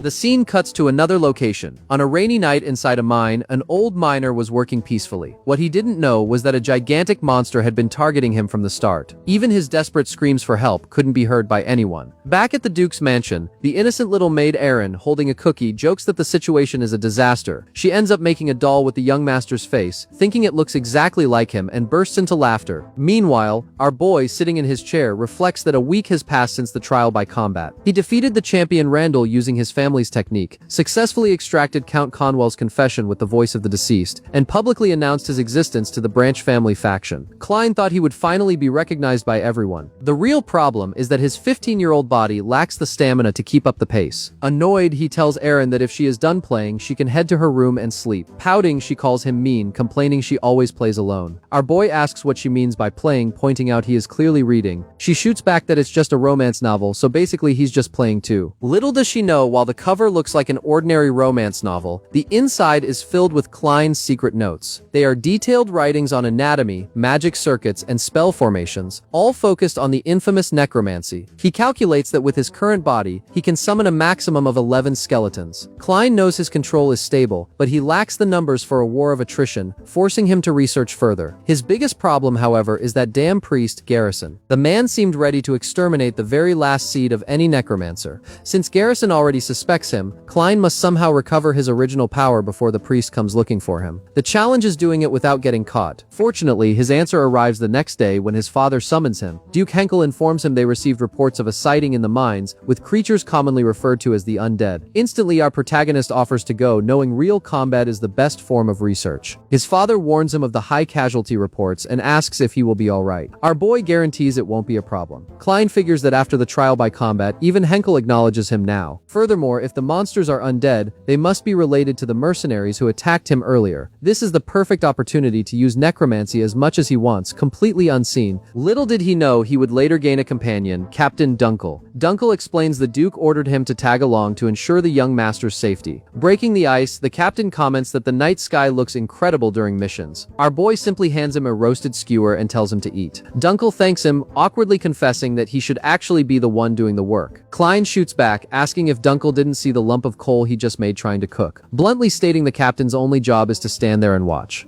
During this mission, Klein learned a completely unexpected fact. The supposed knight commander is utterly useless at hunting and cooking. Embarrassed, the captain admits he can't even look him in the eye and doesn't know what to say. Our boy just tells him to forget it and eat what he's grilling. Unlike Dunkel, Klein spent over a decade running from the Night Order in his past life, so surviving in the wild is nothing for someone who has endured far worse. Watching the young master, the captain notes he is very different from other boys his age. He hid his sword talent and displayed a formidable spirit during the trial by combat. Because of this, Dunkel confesses he sometimes thinks Klein might actually be the reincarnation of Archimonde. Instantly, Klein orders Dunkel never to say something like that in front of that damn priest. Dunkel laughs, assuring him he would never say it out loud, since Archimonde was a demon who turned tens of millions of northerners into undead. Suddenly, the mood shifts and a grim wind blows past them. The captain notices the change in the air, and our boy firmly repeats that he must never ever bring that subject up again, slightly scaring Dunkel. Mid-conversation, they hear a noise coming from the nearby village. Their desperate villagers are fleeing from a horde of zombies. These monsters are easily put down by Dunkel and young Master Klein, who quickly orders the captain to save the rest of the people. Once the creatures are defeated, a villager thanks them for the help and asks who they are. The captain introduces him as the second young master of the Rhineland family. The villager is shocked to hear the name Rhineland, but the captain cuts him off, stating the priority is knowing how long these things have been appearing. Meanwhile, Klein observes the undead. He deduces this is a form of reanimation magic used to revive and control corpses. And just as expected, it's the exact same technique used by the necromancer who attacked him in the forest. Back in the conversation with Dunkel, the villager reveals the attack started about 2 months ago, right after the Count's family restricted access to the mine, and that several people began disappearing around that time too. Furthermore, the villager reveals those undead are all former residents of their village. This infuriates our protagonist, who demands to know what he means. Right then, another villager aggressively charges at Klein. He grabs him, asking if he is a Rhineland and demanding an immediate answer. Confused, Dunkel steps in, asking what the man thinks he's doing to the young master and ordering him to let go immediately. In sheer desperation, the villager screams that they begged for help for 2 whole months and received absolutely absolutely no response from the main family. Now only 2 of them show up just to ask how long this has been going on. Sobbing, he reveals that the monster Klein just killed was his own father. The poor man only worked day and night in the mine and ended up turned into that. The villager cries out asking why they have to suffer so much. Amidst the argument, Klein's patience runs out again, something apparently getting easier and easier to trigger. With a manic glare, he stares at the citizen and tells him he talks too much. Klein tells the man to shut his mouth, asking why the hell any of this is his fault. His coldness shocks the villager. The boy continues, stating he wasn't the one who turned the man's father and the others into undead. If he wants to vent his anger, he should pick the right target. Noticing the young master is furious, Dunkel steps in, offering to handle the situation to calm things down. To everyone's surprise, our protagonist activates his power and begins a chant. He commands the innocent spirits who died in suffering, promising to light the lantern that will guide their way. Soon the villagers realize the undead bodies are moving again. Klein Rhineland declares he will uphold their will, and they must follow his guidance. Suddenly, the spirits of the dead begin levitating toward the sky. The mystical sight astonishes everyone present. The spirits silently communicate with our boy, who listens, looks at them, and says he understands. Amazed, Dunkel asks what that is, wondering if it's soul resonance, a technique said to have been used 200 years ago during the Northern Plague to free the dead. That same desperate villager stares at his father's spirit, who in his final moments simply smiles, bidding his son a final farewell. Soon after, everything falls silent again. Walking entirely alone toward the mine, Klein recalls the villager's instructions to head straight in that direction to find the entrance. As they walk, Dunkel asks the young master what he discussed with the spirits. Our boy brushes it off, saying it was nothing major, just that the spirits thanked him for helping them rest in peace and begged him to avenge them. Hearing about revenge, Dunkel freezes. The captain remembers what he said hours ago about the boy seeming like Archimonde's reincarnation, vividly recalling Klein's terrifying expression as he ordered him never to say that again. After some thought, Dunkel draws his sword and asks permission to ask a question. Pointing the blade at the master he serves, Dunkel asks directly, "Who exactly are you?"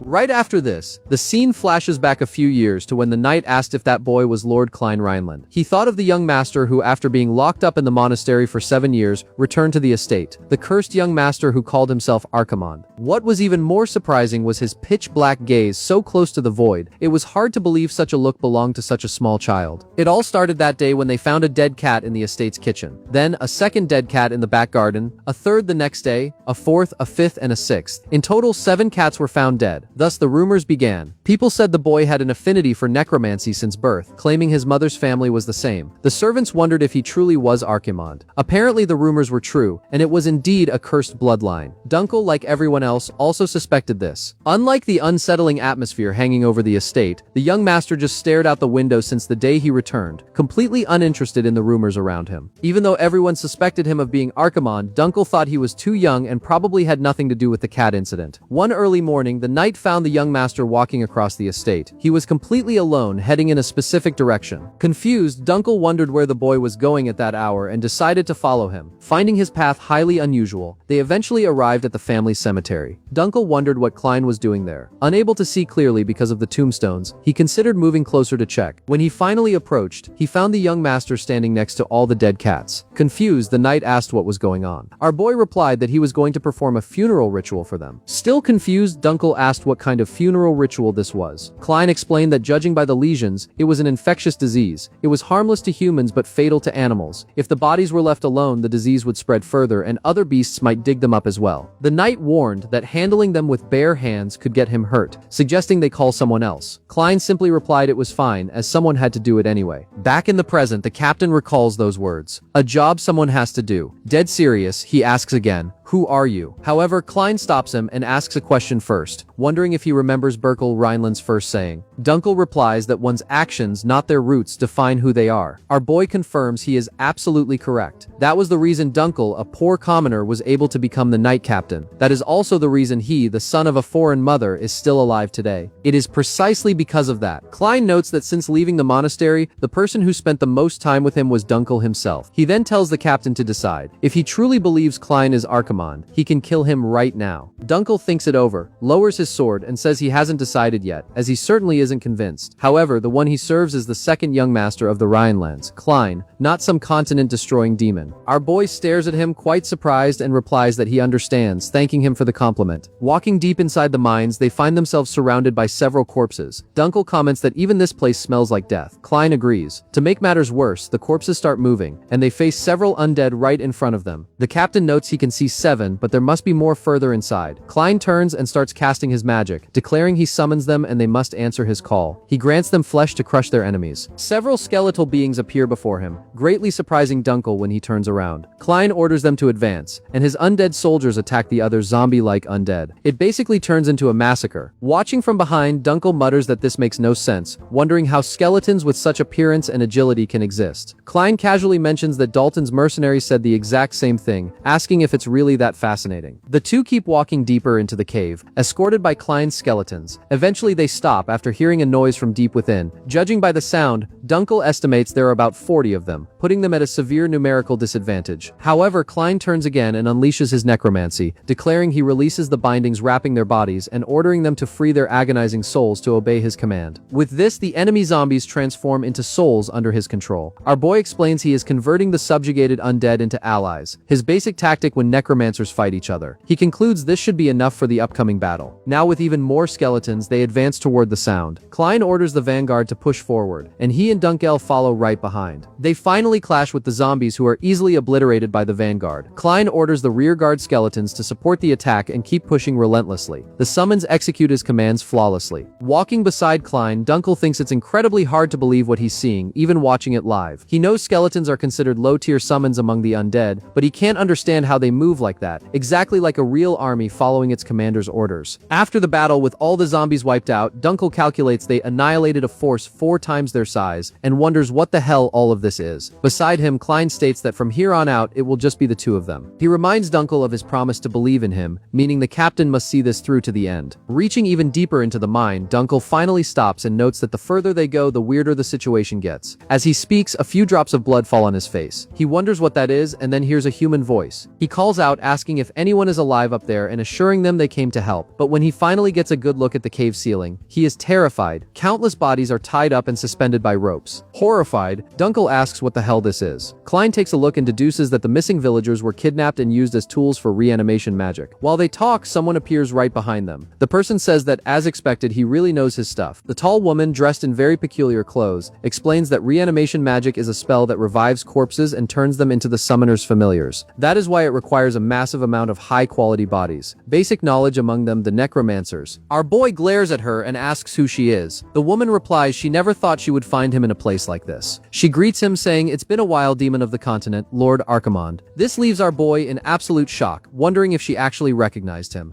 It is explained that the word necromancer derives from corpse, necros, and divination mantia, referring to those who summon souls to obtain oracles. However, after that day they became a symbol of absolute dread and represented the great calamity in which tens of millions of undead invaded the continent, the Archimond incident. This immense, unprecedented army, which neither ate nor rested and completely ignored conventional war tactics, utterly devastated the continent. The conflict only came to an end when the hero Berkel Rhineland defeated their master Archimond. After that, those fascinated by this power began studying necromancy one after another, but the practice eventually became limited strictly to reanimation magic. In the end, today's necromancers have been reduced to mere second-rate mages who only know how to raise corpses to fight, just like the girl standing right in front of them now. Once again, the girl taunts him. "It's been a while, Lord Archimond." She reveals her name is Pale, and she is a necromancer. Our highly confused boy asks what she is talking about. Dunkel, right beside him, asks what she means by Archimond, but quickly focuses on the pressing matter and asks what that energy is. Our boy agrees, noting it is an impressive amount of mana. Klein realizes she channeled magic into her own cloak, knowing witches like her are the only ones capable of fusing mana into malleable materials. At that moment, Dunkel steps forward, declaring he is young Master Klein, and ordering her not to dare call him by the name of trash like Archimond. Our boy is highly irritated by this turn of events, but Pale just laughs, saying she was only joking and thinks she was too rude to the Renland young master. She claims to know the rumors about him, and after feeling that unknown demonic energy earlier, she is certain he is a necromancer just like her. But how should she put it? Seeing a necromancer use a sword is simply pathetic. Dunkel tells her to stop spouting nonsense and answer what she did to those people and who sent her. Pale ignores him, stating that a true necromancer does not rely on mere tools, they command souls and control death itself. With that, black energy spills from her mouth and drifts toward the dead villagers, who are still groaning in pain and mumbling strange things. Finally, Pale declares they will show him the real meaning of true necromancy. From inside a black hole, a gigantic arm made of human flesh emerges. She calls it her masterpiece, the one she dedicated her entire life to. A gigantic monster, a hideously powerful cyclops, appears right next to the girl. Dunkel is in shock, muttering that this is madness and he has never seen anything like it, not even on the battlefields. Pale affectionately calls it her little baby, and apologizes, saying it must have been really hard to hold back its killing intent in there. She asks it for a favor: crush those two until they turn to dust. The monster turns and charges at Dunkel and Klein. The captain realizes the creature is incredibly fast despite its massive size, and tries to push Klein away to save him. However, contrary to his expectations, our boy is the one who pushes Dunkel away. Klein takes a direct hit from the giant monster and is sent flying into the wall. Although injured, he is clearly not dead and simply glares at the beast with sheer anger. When the monster is about to stomp on him, Dunkel appears, ordering the creature not to dare lay a finger on his young master, and slices the Cyclops' entire leg off. The strike surprises both our protagonist and Pale. The monster starts screaming in pain with its leg torn off. Dunkel glares deadly serious at Pale. The necromancer praises him, saying it was a nice strike for a mere knight, but talent of that level won't even scratch her masterpiece. The monster starts regenerating right in front of them, leaving Dunkel in shock as he watches its leg grow back. The creature attacks again, but the knight thinks to himself it doesn't matter. The young master threw himself to save him, even without a single drop of mana in his body. He did that for him. Dunkel feels guilty for ever daring to suspect he might be Archimonde. To redeem that shame, he resolves to kill the monster right then and there, risking his own life to protect the young master. He starts slashing the Cyclops relentlessly, as if there were no tomorrow. But the creature easily regenerates from every strike, leaving Dunkel increasingly frustrated. Even landing clean hits, he fails to wound it deeply. With a few leaps, the captain jumps up the monster's body, aiming for its head, but right as he is about to strike, the Cyclops proves faster. The monster delivers a violent slap, swatting Dunkel to the other side of the cave, where he falls unconscious. Pale gets extremely excited, saying this exceeds everything she had imagined. She is deeply in awe, driven by an endless obsession with necromancy, and after countless experiments, her knowledge had surpassed the singularity. She had finally managed to create her own variant, something unreachable for anyone else, which is why she was absolutely certain this was innate talent. Like a lunatic, she starts screaming that not even Archimonde himself would be capable of creating something like this. She convinces herself she has pure talent and has surpassed Archimonde's knowledge. The monster flashes a strange smile, if that could even be called a face, and grabs Dunkel, ready to devour him. But at that exact moment, Klein reappears. He starts explaining that the core connection point is the first key to synthesizing a Cyclops, and the second is the core suture. Pale glares at him suspiciously. Klein continues, stating the core is the conduit sending the formulas that make severed flesh regrow, and it's also the source of its regenerative power. So, how do you kill this thing? Attacking the body like Dunkel did is a pure waste of time. You just have to destroy the core. And where exactly is it? The boy explains a Cyclops' core isn't fixed in one place. It's a vital point that constantly moves throughout the body, just like blood flowing through veins. Pale sneers, acting superior, and says it's impossible to find it because it never stops moving. She asks if Klein didn't hear her. That is her masterpiece, the one she dedicated her whole life to. And faced with her talent, he is nothing. Highly arrogant, she orders the monster to crush Klein. Right as the great Cyclops is about to strike, our boy questions, talent? He finally remembers his past life, the memories of slicing and destroying hundreds and thousands of Cyclopes. He didn't need to put into words a sensation that remained as vivid as if it had happened yesterday. The sensation of knowing every single pathway of those creatures' internal cores. He tells her that in the past he simply did it like this. In a single motion, Klein not only slices off the monster's head but also hits the core dead on. Pale is completely in shock. With one measly strike, he destroyed not just the creature but also her ego and what she so proudly called talent. As the core shatters, a bewildered Pale asks what that was. Our boy just stares at her and says that if she dedicated her entire life to creating that, maybe she should leave it as a mere hobby in her next life, because in the end she didn't have that much talent after all.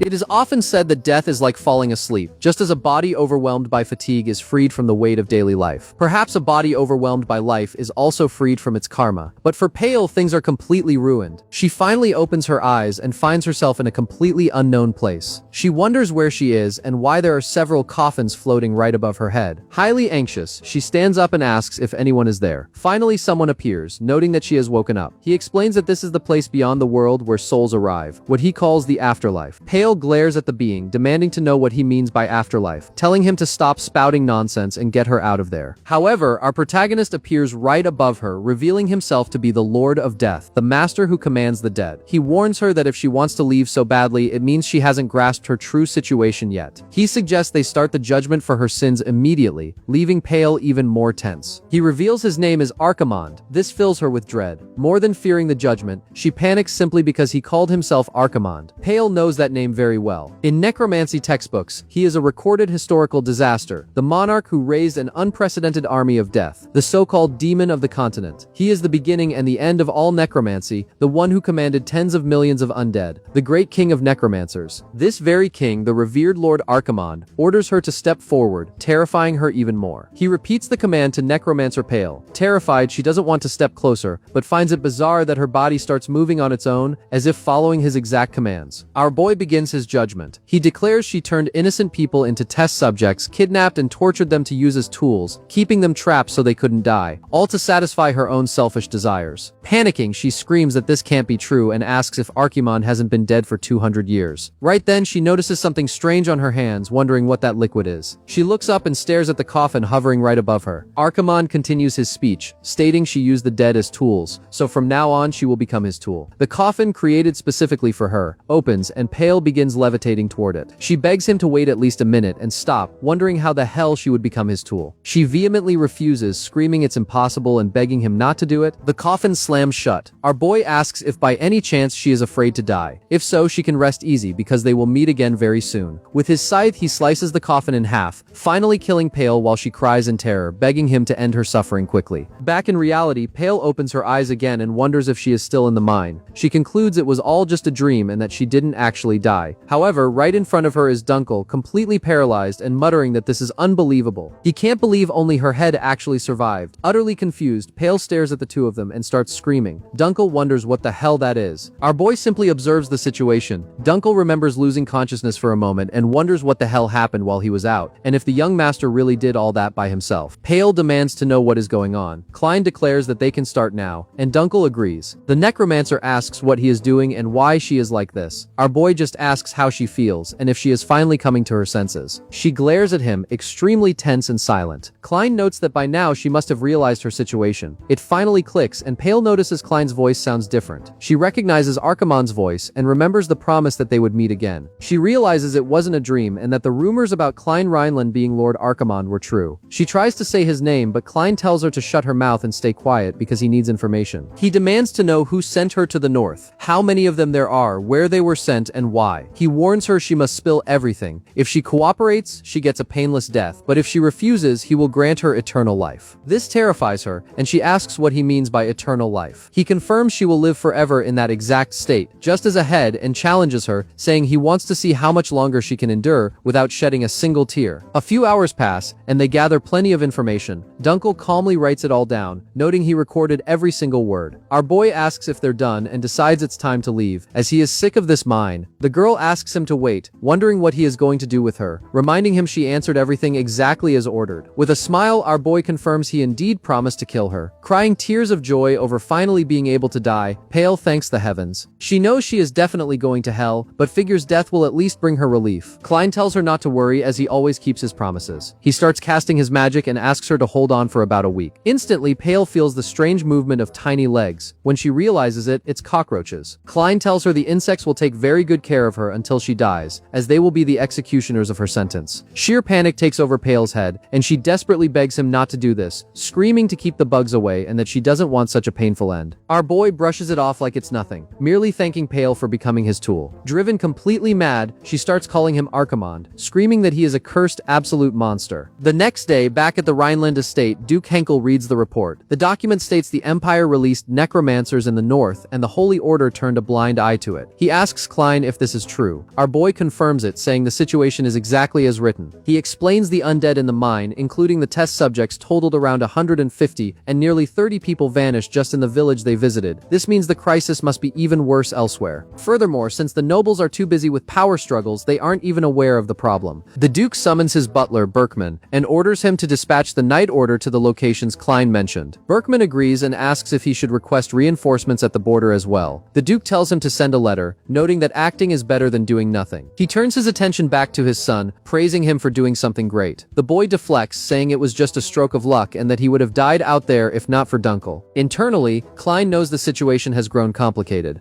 so they decided to keep the necromancy a secret for now, assuming Dunkel keeps his mouth shut. His father opens a drawer and tells his son to take the item inside. Henkel reveals he originally intended to give him a few missions, but it seems that's no longer necessary. He hands him the crest of a Rhineland knight, officially appointing Klein as an apprentice knight. Henkel acknowledges that given the boy's achievements, this might not be enough. Our boy thanks him, stating it is more than enough. His father looks at him with serious confidence, telling him he must be exhausted from the fight and the journey, and tells him to go rest. Klein bows and takes his leave. Right after Klein exits, Berkman comments to the Duke that it's shocking, to say the least, that they dealt with over 70 ordinary undead, a giant and an armed necromancer in a closed space, even factoring in Captain Dunkel's combat power. The Duke orders the butler to send a letter to his brother. Berkman is confused, and Henkel explains he knows his brother doesn't show up for just any reason. He instructs the butler to write the following message: "The genius you've been looking for your whole life is right here at the Rhineland estate." He was referring to Klein. On the other side of the estate, our boy walks through the night quarters, reflecting on his new status as an apprentice. Unlike the main estate where strangers can come and go freely, the night barracks are a confidential military zone. He figures even someone like Garrison couldn't enter without permission. Klein knows the bastard still suspects him and is probably itching to perform a purification ritual on him by now. He celebrates the fact that he'll never have to see him again. He reaffirms the decision he made the day he killed Dalton, to restore the Rhineland family's former glory. With his new apprentice title, the next step will be easy. Before he can think of anything else, his maid Erin appears and hugs him tightly, shouting for young Master Klein. Confused, and feeling like the girl almost snapped his seventh vertebra, he asks what she is doing there, teasingly asking if they ran out of cookies. In a very cute way, she asks if he really thinks cookies are the only thing she cares about. Klein sarcastically asks if they aren't, pointing out a crumb on the corner of her mouth. She plays it off, saying she doesn't know what it is, and he just tells her to ask the cooks to make more. However, Erin reveals something else. Priest Garrison is here right now. The news deeply terrifies Klein. He turns around slowly as if seeing a ghost, flashing back to the scene of Garrison crushing the necromancer's head with a psychopathic glare. He finally realizes he is screwed and that this priest is a complete lunatic. Right behind him, Garrison asks if his mission went well, noting he had been waiting for him, young Master Klein Rhineland, because they have a few things to discuss.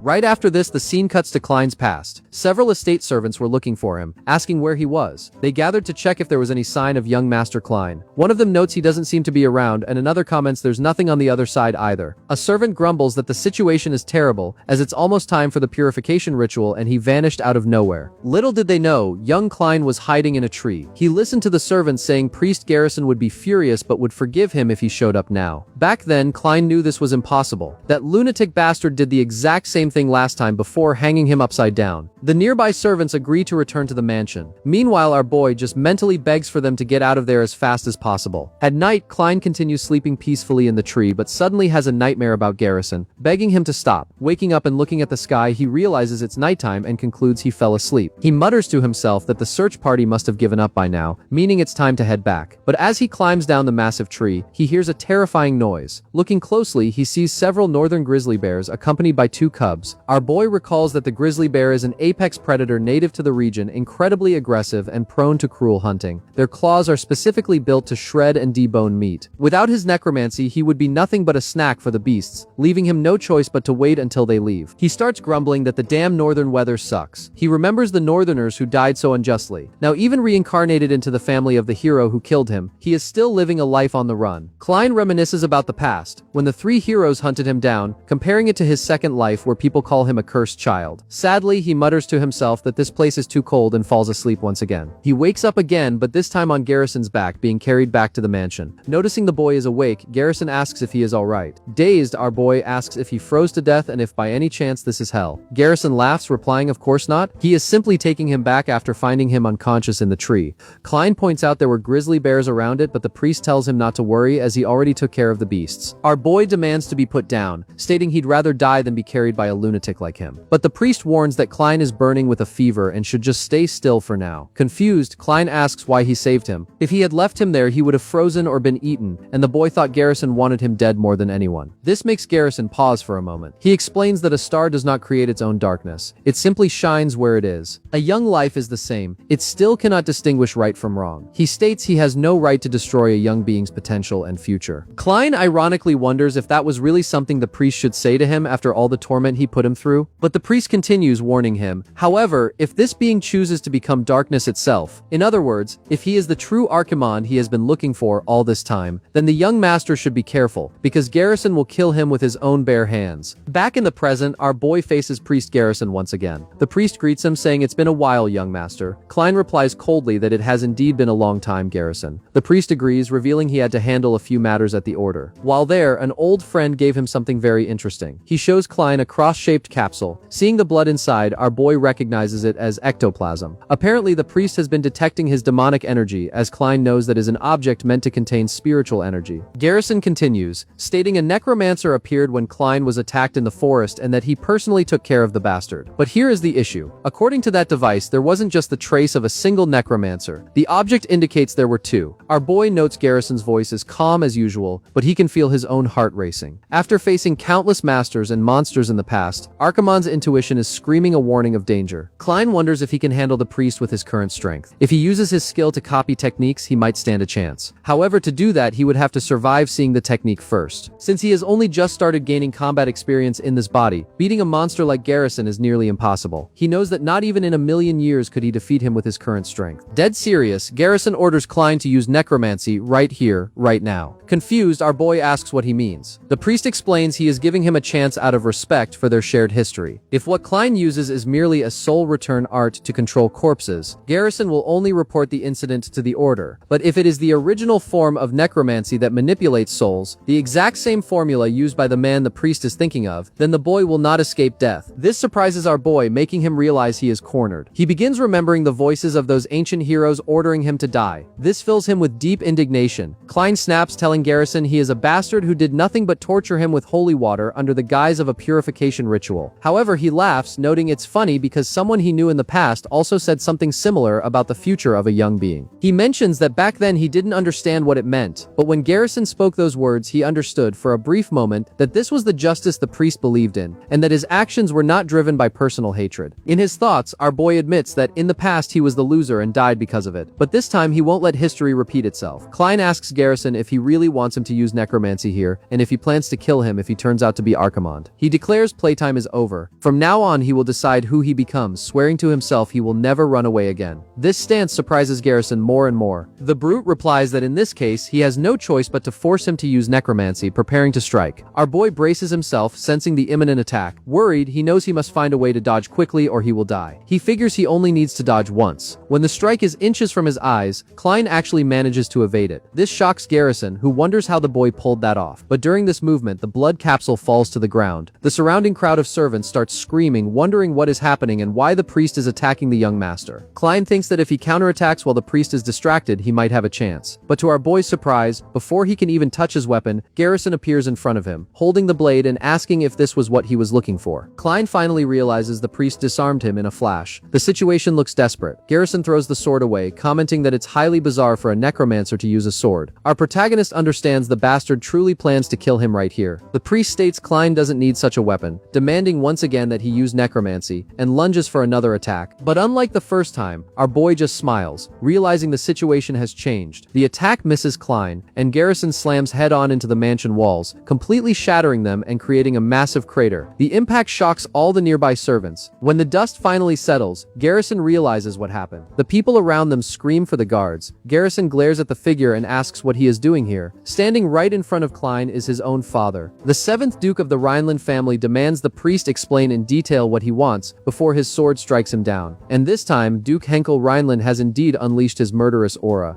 In the background, our highly amused boy realizes everything is going exactly as expected. The knights finally appear and take their positions. They declare they must protect His Grace the Duke and young Master Klein. Looking at the knights, Klein thinks they are more sensitive to hostility and murderous intent than anyone else. If he could just buy a little time, not only Henkel but the Rhineland knights would come running, since the opponent is none other than Agent Garrison. Duke Henkel steps forward and warns he will ask one last time, "Garrison, why are you trying to attack Klein?" Garrison replies that the young master used necromancy, and the Duke surely knows what that means. Henkel counters that there is no law anywhere on the continent, except in the Holy Kingdom, that forbids necromancy. But the furious priest says the Duke should know better than anyone what necromancy means for the young master. The father defends his son, stating he suffered for 7 years because of trivial rumors, and enough is enough. Furthermore, he is that child's father, and will never allow the agent to lay a finger on his son again. Henkel orders Garrison to withdraw his killing intent unless he wants to make an enemy out of the Rhineland family. Hearing this, the priest bursts into laughter. He declares there is no shame in his faith, that he will not surrender his heart to the tongue of a non-believer, and swears before God to show no mercy to the heretic. Looking like a complete lunatic, he begins exuding an even greater murderous aura. This shocks everyone around. Even the knights grow worried, warning the Duke that Garrison is dangerous and they shouldn't approach him recklessly. Watching from behind, even the Duke realizes the situation has grown extremely extremely dangerous, Henkel shifts his stance and gets ready for combat. Their energies clash, and the Duke's mansion begins crumbling down on everyone's heads. Henkel warns him one last time, "Lower your fist, agent." Garrison replies that this is God's judgment upon the Rhinelands. The two charge at each other as if they were truly going to fight to the death. To Henkel's surprise, his sword energy clashes with the priest, but Garrison punches right through it, tearing the Duke's power apart. Right after, the priest lunges at Henkel with his strongest attack, the condensation strike. Henkel glances at his son for a moment, noticing the boy is highly concerned. To counter, the Duke activates the Rhineland family's secret technique, the meteor sword second form, preparing to go all out as well. The exact moment their powers are about to clash, Klein realizes things have gotten way too complicated and completely out of control. But at that very second, to everyone's surprise, Aaron appears, screaming for them to stop. She throws herself right in the middle of them, shocking not only the combatants but also our boy, who wonders what the hell she is doing there. Dunkel runs up to Miss Aaron, warning her it's dangerous, telling her to get out and asking why the hell she is there. But Aaron simply turns to Priest Garrison and shamelessly tells him he had promised to give her a present when he got back. She says this as if nothing is happening, leaving everyone perplexed. The priest blinks in confusion, asking, "What do you mean a present?" She confirms it, saying he definitely promised to buy her one. To make matters worse, she starts jumping up and down, telling him he should know that liars are punished by God. In the background, Klein realizes that being completely unable to read the room to this degree is actually a talent in itself. Disarmed by the girl's innocence, the priest gives in and says yes, that was it, a present. He hands her a package, saying they are the cookies he bought at the famous bakery on 3rd Street near the Royal Gate. Aaron's attitude instantly changes. She gets very excited, already eating the sweets and saying they are delicious and she wants more. But suddenly, she asks the priest about his childhood. Garrison explains he grew up in a place where it was hard to even get a sip of water, let alone food. Most of the friends who grew up with him didn't even reach adulthood, and the name of that place was the Archimond cult. This highly surprises our boy, who wonders, what do you mean Archimond cult? He asks himself if he actually created that in the past, but knows he didn't as he has no such memory from his previous life. He wonders what kind of bullshit the lunatic is talking about. The priest, with a distant look, explains that this is why he must destroy the name that ruined his life and took his young friends, even if he has to sacrifice his own life to do it. Garrison tells Aaron to eat her share too, as that is all he can do for now. Soon after, he glares at Klein and warns him that, next time the story won't end like this. The priest simply turns and walks away, as if nothing had happened. Our boy collapses to the ground, completely exhausted and in disbelief, unable to process what just happened and the fact that he almost died. He thinks to himself that out of all people, making a direct enemy out of Garrison isn't something he can do again. Moreover, the priest saying next time means he will come back to try and kill him. In the end, the two of them are locked in a relationship where they will hunt each other until one gives up. At that moment, Aaron appears next to Klein, asking if he wants a piece of the cookie, which gives the boy a huge scare. He takes a deep breath and asks if by any chance Irene likes strawberry cake. She enthusiastically says yes because they are delicious. So he tells her to go to the head chef and say the young master ordered a cake for her. This gets her very excited. He also tells her to eat the entire cake right there in the kitchen, and she instantly runs off. Looking at it this way, Klein thinks that the life or death struggle from a moment ago feels completely meaningless. Just then, his father appears beside Klein, calling his name. The boy realizes there is still one major hurdle left to deal with. The Duke warns him they have things to discuss in private. Walking next to his father, Henkel gets straight to the point and asks if he learned necromancy. Klein confirms he did. His father spins around and asks if it was because of the shackles that bound him for 7 years. But why, out of all things, did he have to mess with necromancy? And how did he do it? Our boy makes up a lie, claiming it was knowledge he found in the annex of his late mother, Grand Duchess Claire. This highly surprises his father. Klein knows it's a lie, but given his past, it's the most plausible excuse. He continues, stating he has no intention of making excuses for not telling him earlier, but necromancy was his only way out. His father argues there was certainly another path, and at the very least his swordsmanship could improve. Klein disagrees, reminding his father of the report Dunkel submitted, stating he has a body with 0 mana. If all he had was swordsmanship, the things he recently accomplished would have never been possible. Klein explains the Empire is using necromancy to erode the North, and since they don't suspect his ability, Henkel must recognize his usefulness before it's too late. The boy knows it's an extreme method, but there is no choice, as his ultimate goal is the family's rebirth. He asks his father to use him as the Rhineland's necromancer. Internally, Klein thinks this is the moment for Henkel Rhineland to make his decision. Dead serious, he looks at his father and says that if Henkel truly believes he is not the reincarnation of Archimond, then he must use him. Whether his father will use him to save the family or cast him into oblivion is entirely up to him. Henkel turns away, recalling the moment Klein returned to the duchy after being locked up in the reformatory for 7 years. Even after everything, the boy called him father without any resentment, even though he was a pathetic father who failed to take responsibility for his son's future. Klein thinks ironically that Henkel kept that in his heart all this time, when in reality the kid was just excited about the feeling of freedom after leaving the reformatory. The Duke tells him not to worry. immediately. At this point, Henkel admits he has no right or reason to stop him. He tells Klein he can do as he pleases, basically giving his son the green light to use necromancy, which was all our boy ever wanted. Meanwhile, in another location, a majestic woman reading a report states it is time to meet Klein. She asks the girl in front of her to bring him to her, calling her my dear Laya. Laya bows and confirms she understands Grand Duchess Helien's order.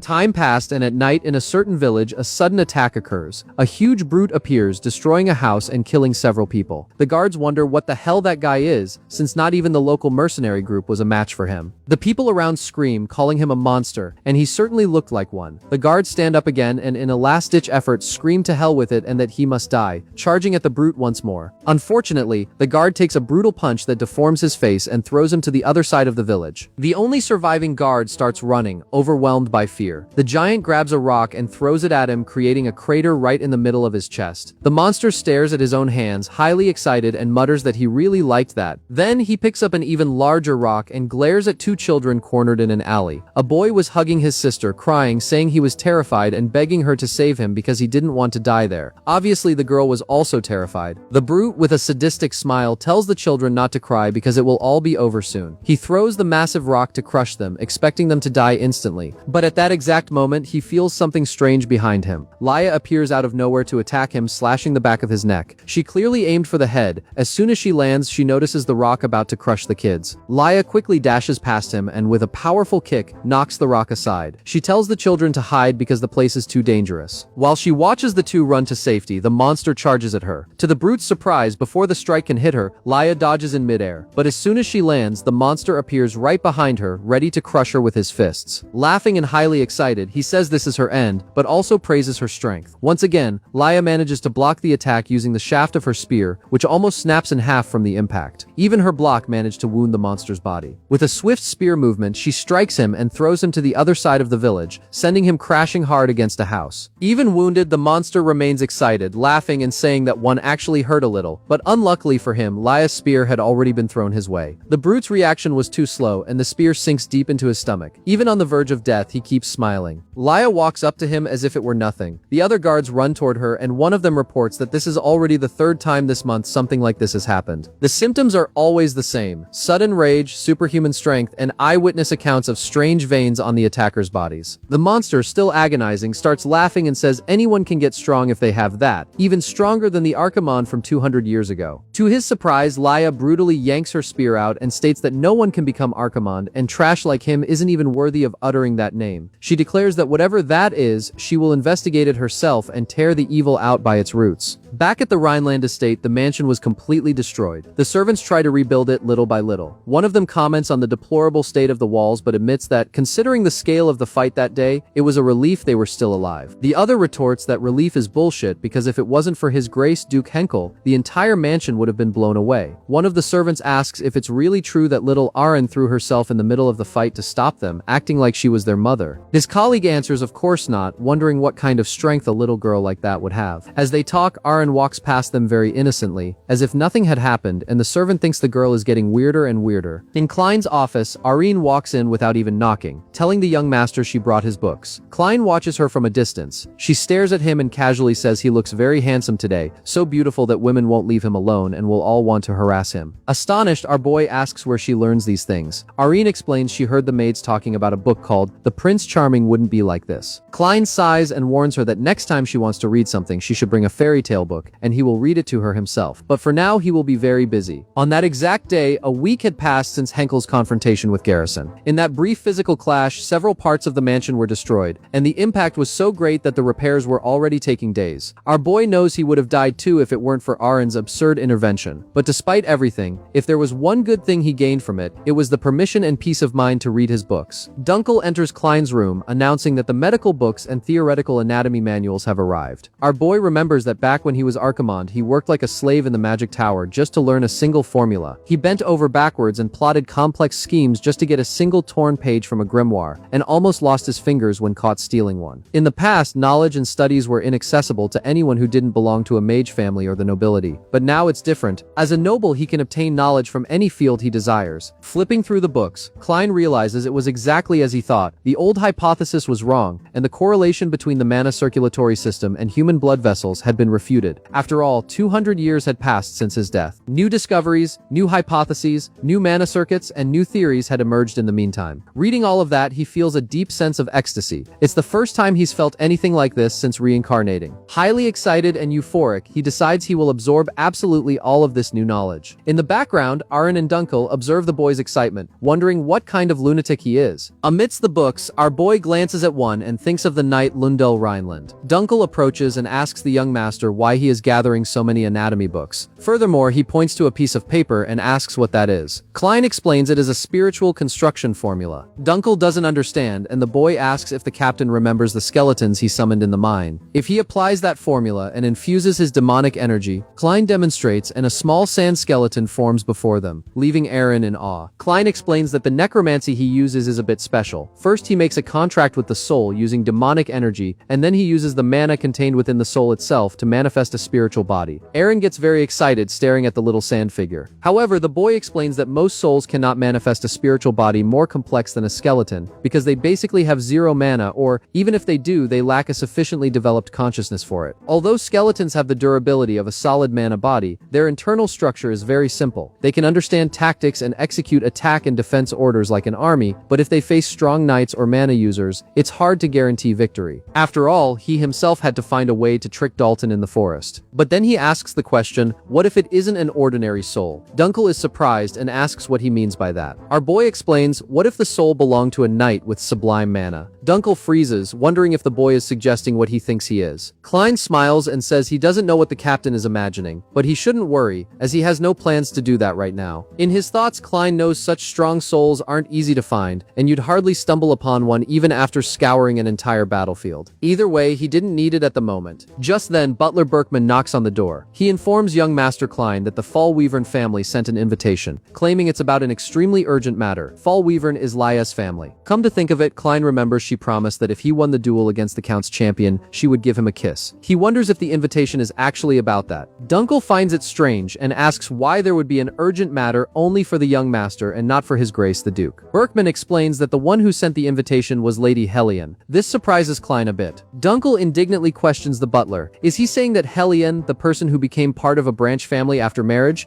is summoning the main young master to a place full of branch family members? The old butler replies he knows that, but reminds him that Hellion is Duke Henkel's older sister. Besides, since she is the current head of the Fallweavern family, refusing would be somewhat improper. Right then, Klein decides to accept. In fact, the invitation came at a good time. He wasn't planning on creating that right now, but it seems he just got a reason to. At night, our boy sneaks out of his room, leaving Erin sleeping on the couch. In her sleep, she mumbles, asking for more cookies. Walking through the dark mansion, Klein thinks of Lindel Rhineland, the 6th Duke of the Rhineland family and Henkel's father. He was well known as the strongest knight on the continent, and out of all the dukes in history, he was the only one strong enough to rival the founder Berkel. However, he was a tragic hero who spent his entire life on the battlefield and died young. Now Klein needs to make him his ally. He reaches his destination, the family mausoleum. Entering the place, he walks up to a specific large coffin. He thinks to himself that most souls have already rested in peace, and not even a trace of them remains there. However, only one remained, a soul still harboring regrets. Klein comments ironically that he has no idea what Henkel would say if he found out about this. Even so, let the exhumation of his ancestor's tomb begin. He mutters to himself that this is the first time they are meeting, and apologizes for being a bit disrespectful to Grandpa. He begins his chant. He calls out to the unfortunate one, who is still bound to his living burden, promising to light his path in the name of the guide. If he wishes to walk this path, he must answer his contract. Klein's demonic energy surrounds the ancestor's tomb, and immediately after he feels a strong reaction. Behind the door, an imposing soul approaches him and orders the necromancer to reveal himself. Klein walks out of the mausoleum with the soul and thinks that, apparently, the old duke's reputation was no exaggeration. Lundell absorbed every drop of his demonic energy without flinching. Now out in an open field, our boy thinks about the Death Knights. They are the highest class undead, created by anchoring the soul of a sublime knight into a spiritual body. To seal a contract with such a soul, there are only two options: subjugate it with overwhelming demonic energy, or obtain the soul's own consent and cooperation. The ancestor, absolutely furious, says he initially thought his dear grandson was looking for him for a special reason. He never would have imagined that the arch enemy of the Rhineland family had taken over the body of a descendant of his own bloodline. Klein realizes that souls see the essence, not the physical shell, making it impossible to hide the fact that he is Archimond from Lundell. Our boy argues that he already explained the situation through the contract document and believes the proposal isn't a bad one. one. The grandfather admits the proposal wasn't bad and, on the contrary, found it quite admirable. But, as the former Duke of the Rhineland family, how could he so easily trust his family's arch-enemy? With that, Lundell creates a massive energy sword and points it at Klein. He charges at the protagonist with full force. Our boy declares that, in this case, he will prove there is no falsehood in his contract and guarantee the promise to free his soul. They say a knight's trust comes from his sword, and Klein asks if he's wrong. His grandpa shoots back, saying he's just a brat who just desecrated his own ancestor's tomb and has no right to talk about a knight's trust. Lundell declares that what they are engaged in now is a true duel of insubordination.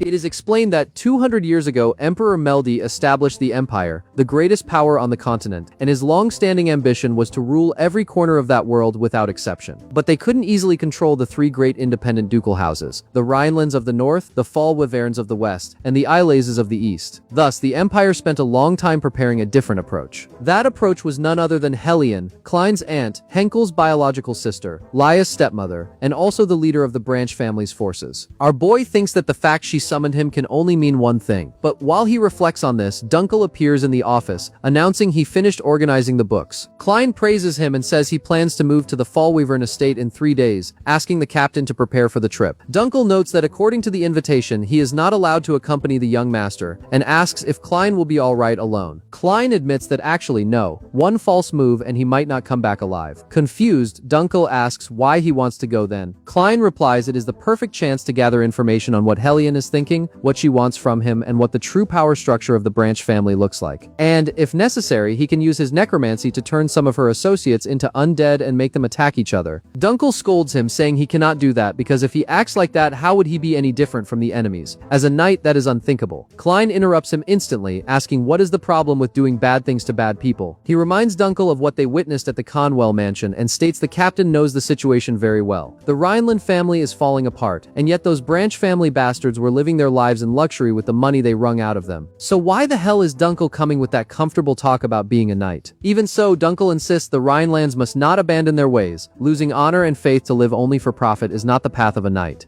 Our boy reflects on these two words, honor and faith, and asks if that is really so important. Dunkel firmly replies that yes, it is more important than anything else in the world. Hearing those words, Klein remembers an old acquaintance, Priest Garrison, which leaves him very thoughtful. He then comments with an ironic smile that this is a relief since he is a wicked necromancer. Back to the present, in the family mausoleum, Klein is finally about to face his ancestor, his grandfather Lundell, who is already charging at him with full force. Klein notes the first strike will be a thrust, and realizes that if he predicts the movement following the frontal attack, he can block the strike. That is exactly what he does. The ancestor steps back and praises the boy, saying he is not bad at all, and that to think a necromancer could use swordsmanship of that level is indeed surprising. Our boy knows that, just by watching the duel between Delane and Dalton, and the explosive clash between Henkel and Garrison, he had already organized the principles and techniques in his mind. Now all he had to do was use them in real combat and master the combinations. On the other hand, Lundell warns that this doesn't matter because in his eyes, Klein is full of openings. He surprises the boy by advancing with an underhanded strike, but, to the old ghost's surprise, our boy is much more agile now. Just as he did in the past, he tries to quickly get behind him to subdue him, attacking with the meteor strike. But, with extreme ease, the ancestor turns around saying not so fast and blocks the attack as if it were nothing. When Klein lands on the ground, the old ghost admits that was surprising. He truly didn't think the boy could withstand his heavy techniques using a body with 0 mana. In fact, he acknowledges Klein has a very useful talent. Klein glares at him very seriously. He remembers that this is Lundell Rhineland, the 6th Duke of the family and the man who once held the title of the strongest knight on the continent, gaining majesty through his special swordsmanship. Lundell changes the subject and asks if Klein has been having fun pretending to be Henkel's brat. The ghost comments that although Henkel is his son, the guy doesn't have a single drop of intuition. He laughs and asks if Henkel isn't going to faint the moment he finds out the son he raised so affectionately is the infamous Archimond. Our boy finds it curious that besides being incredibly strong, the former Duke's way of speaking is quite vulgar and foul-mouthed. With a little smile on his face, Klein replies he has no idea what the reaction will be, but that, just like his father, Henkel is pretty slow on the uptake. The ancestor gets excited by the boy's audacity. He comments that seeing the boy insult his own parents like that makes him truly believe Klein has his blood. But in the end, the conversation doesn't matter, as he warns he will go all out from now on. Facing Lundell's combat stance, Klein is surprised. He recognizes the fateful swordsmanship created by the Duke himself, a technique that fell into oblivion due to its extreme complexity. The sword's trajectories scatter and appear as several branches opening up in the air. This is a unique secret technique that makes it impossible to tell which blade is real. The famous phantom sword. Lundell already charges at Klein. The boy braces himself and analyzes coldly. All the sword trajectories except one are fake. He shouldn't look at the blade. What he has to do is predict and dodge. He deduces the strike will probably be a horizontal slash from the right, and manages to dodge in time. He estimates the next one will be a horizontal slash from the left, but guesses wrong. The strike comes straight from above, aiming for his head. With a leap, Klein manages to dodge at the last second. He understands the logic. The first strike was just a feint, and he has to predict the more irregular sequence that will follow. He calculates the next attack will come from behind, but misses again with the strike appearing from the left. Fortunately, at the last instant, he raises his weapon and manages to block the impact. But Lundell's physical strength, even as a spiritual body, is brutal, sending Klein flying to the other side of the field. Lying on the ground, the boy realizes the true strength of the phantom sword. He concludes that the amount of mana contained in his grandfather's spiritual body must be no different from that of a living elite knight. The ancestor warns him not to underestimate the mana efficiency of northern swordsmanship. Furthermore, he boasts that this is a devilish technique that not even his own sons could learn. Therefore, no matter how good a necromancer Klein is, breaking the pattern of that technique is impossible. But our boy stands up with a very confident expression. He admits he really didn't expect to be pushed to his limit so quickly, but that doesn't matter, because now he will go all out too. Basically, Klein mimics the exact same phantom sword stance as his ancestor. He says he has already seen the technique with his own eyes and that in the end it's not a particularly difficult sword style to learn. Highly irritated by his audacity, the ancestor calls him an arrogant brat and says that is not a technique that can be copied just by seeing it once.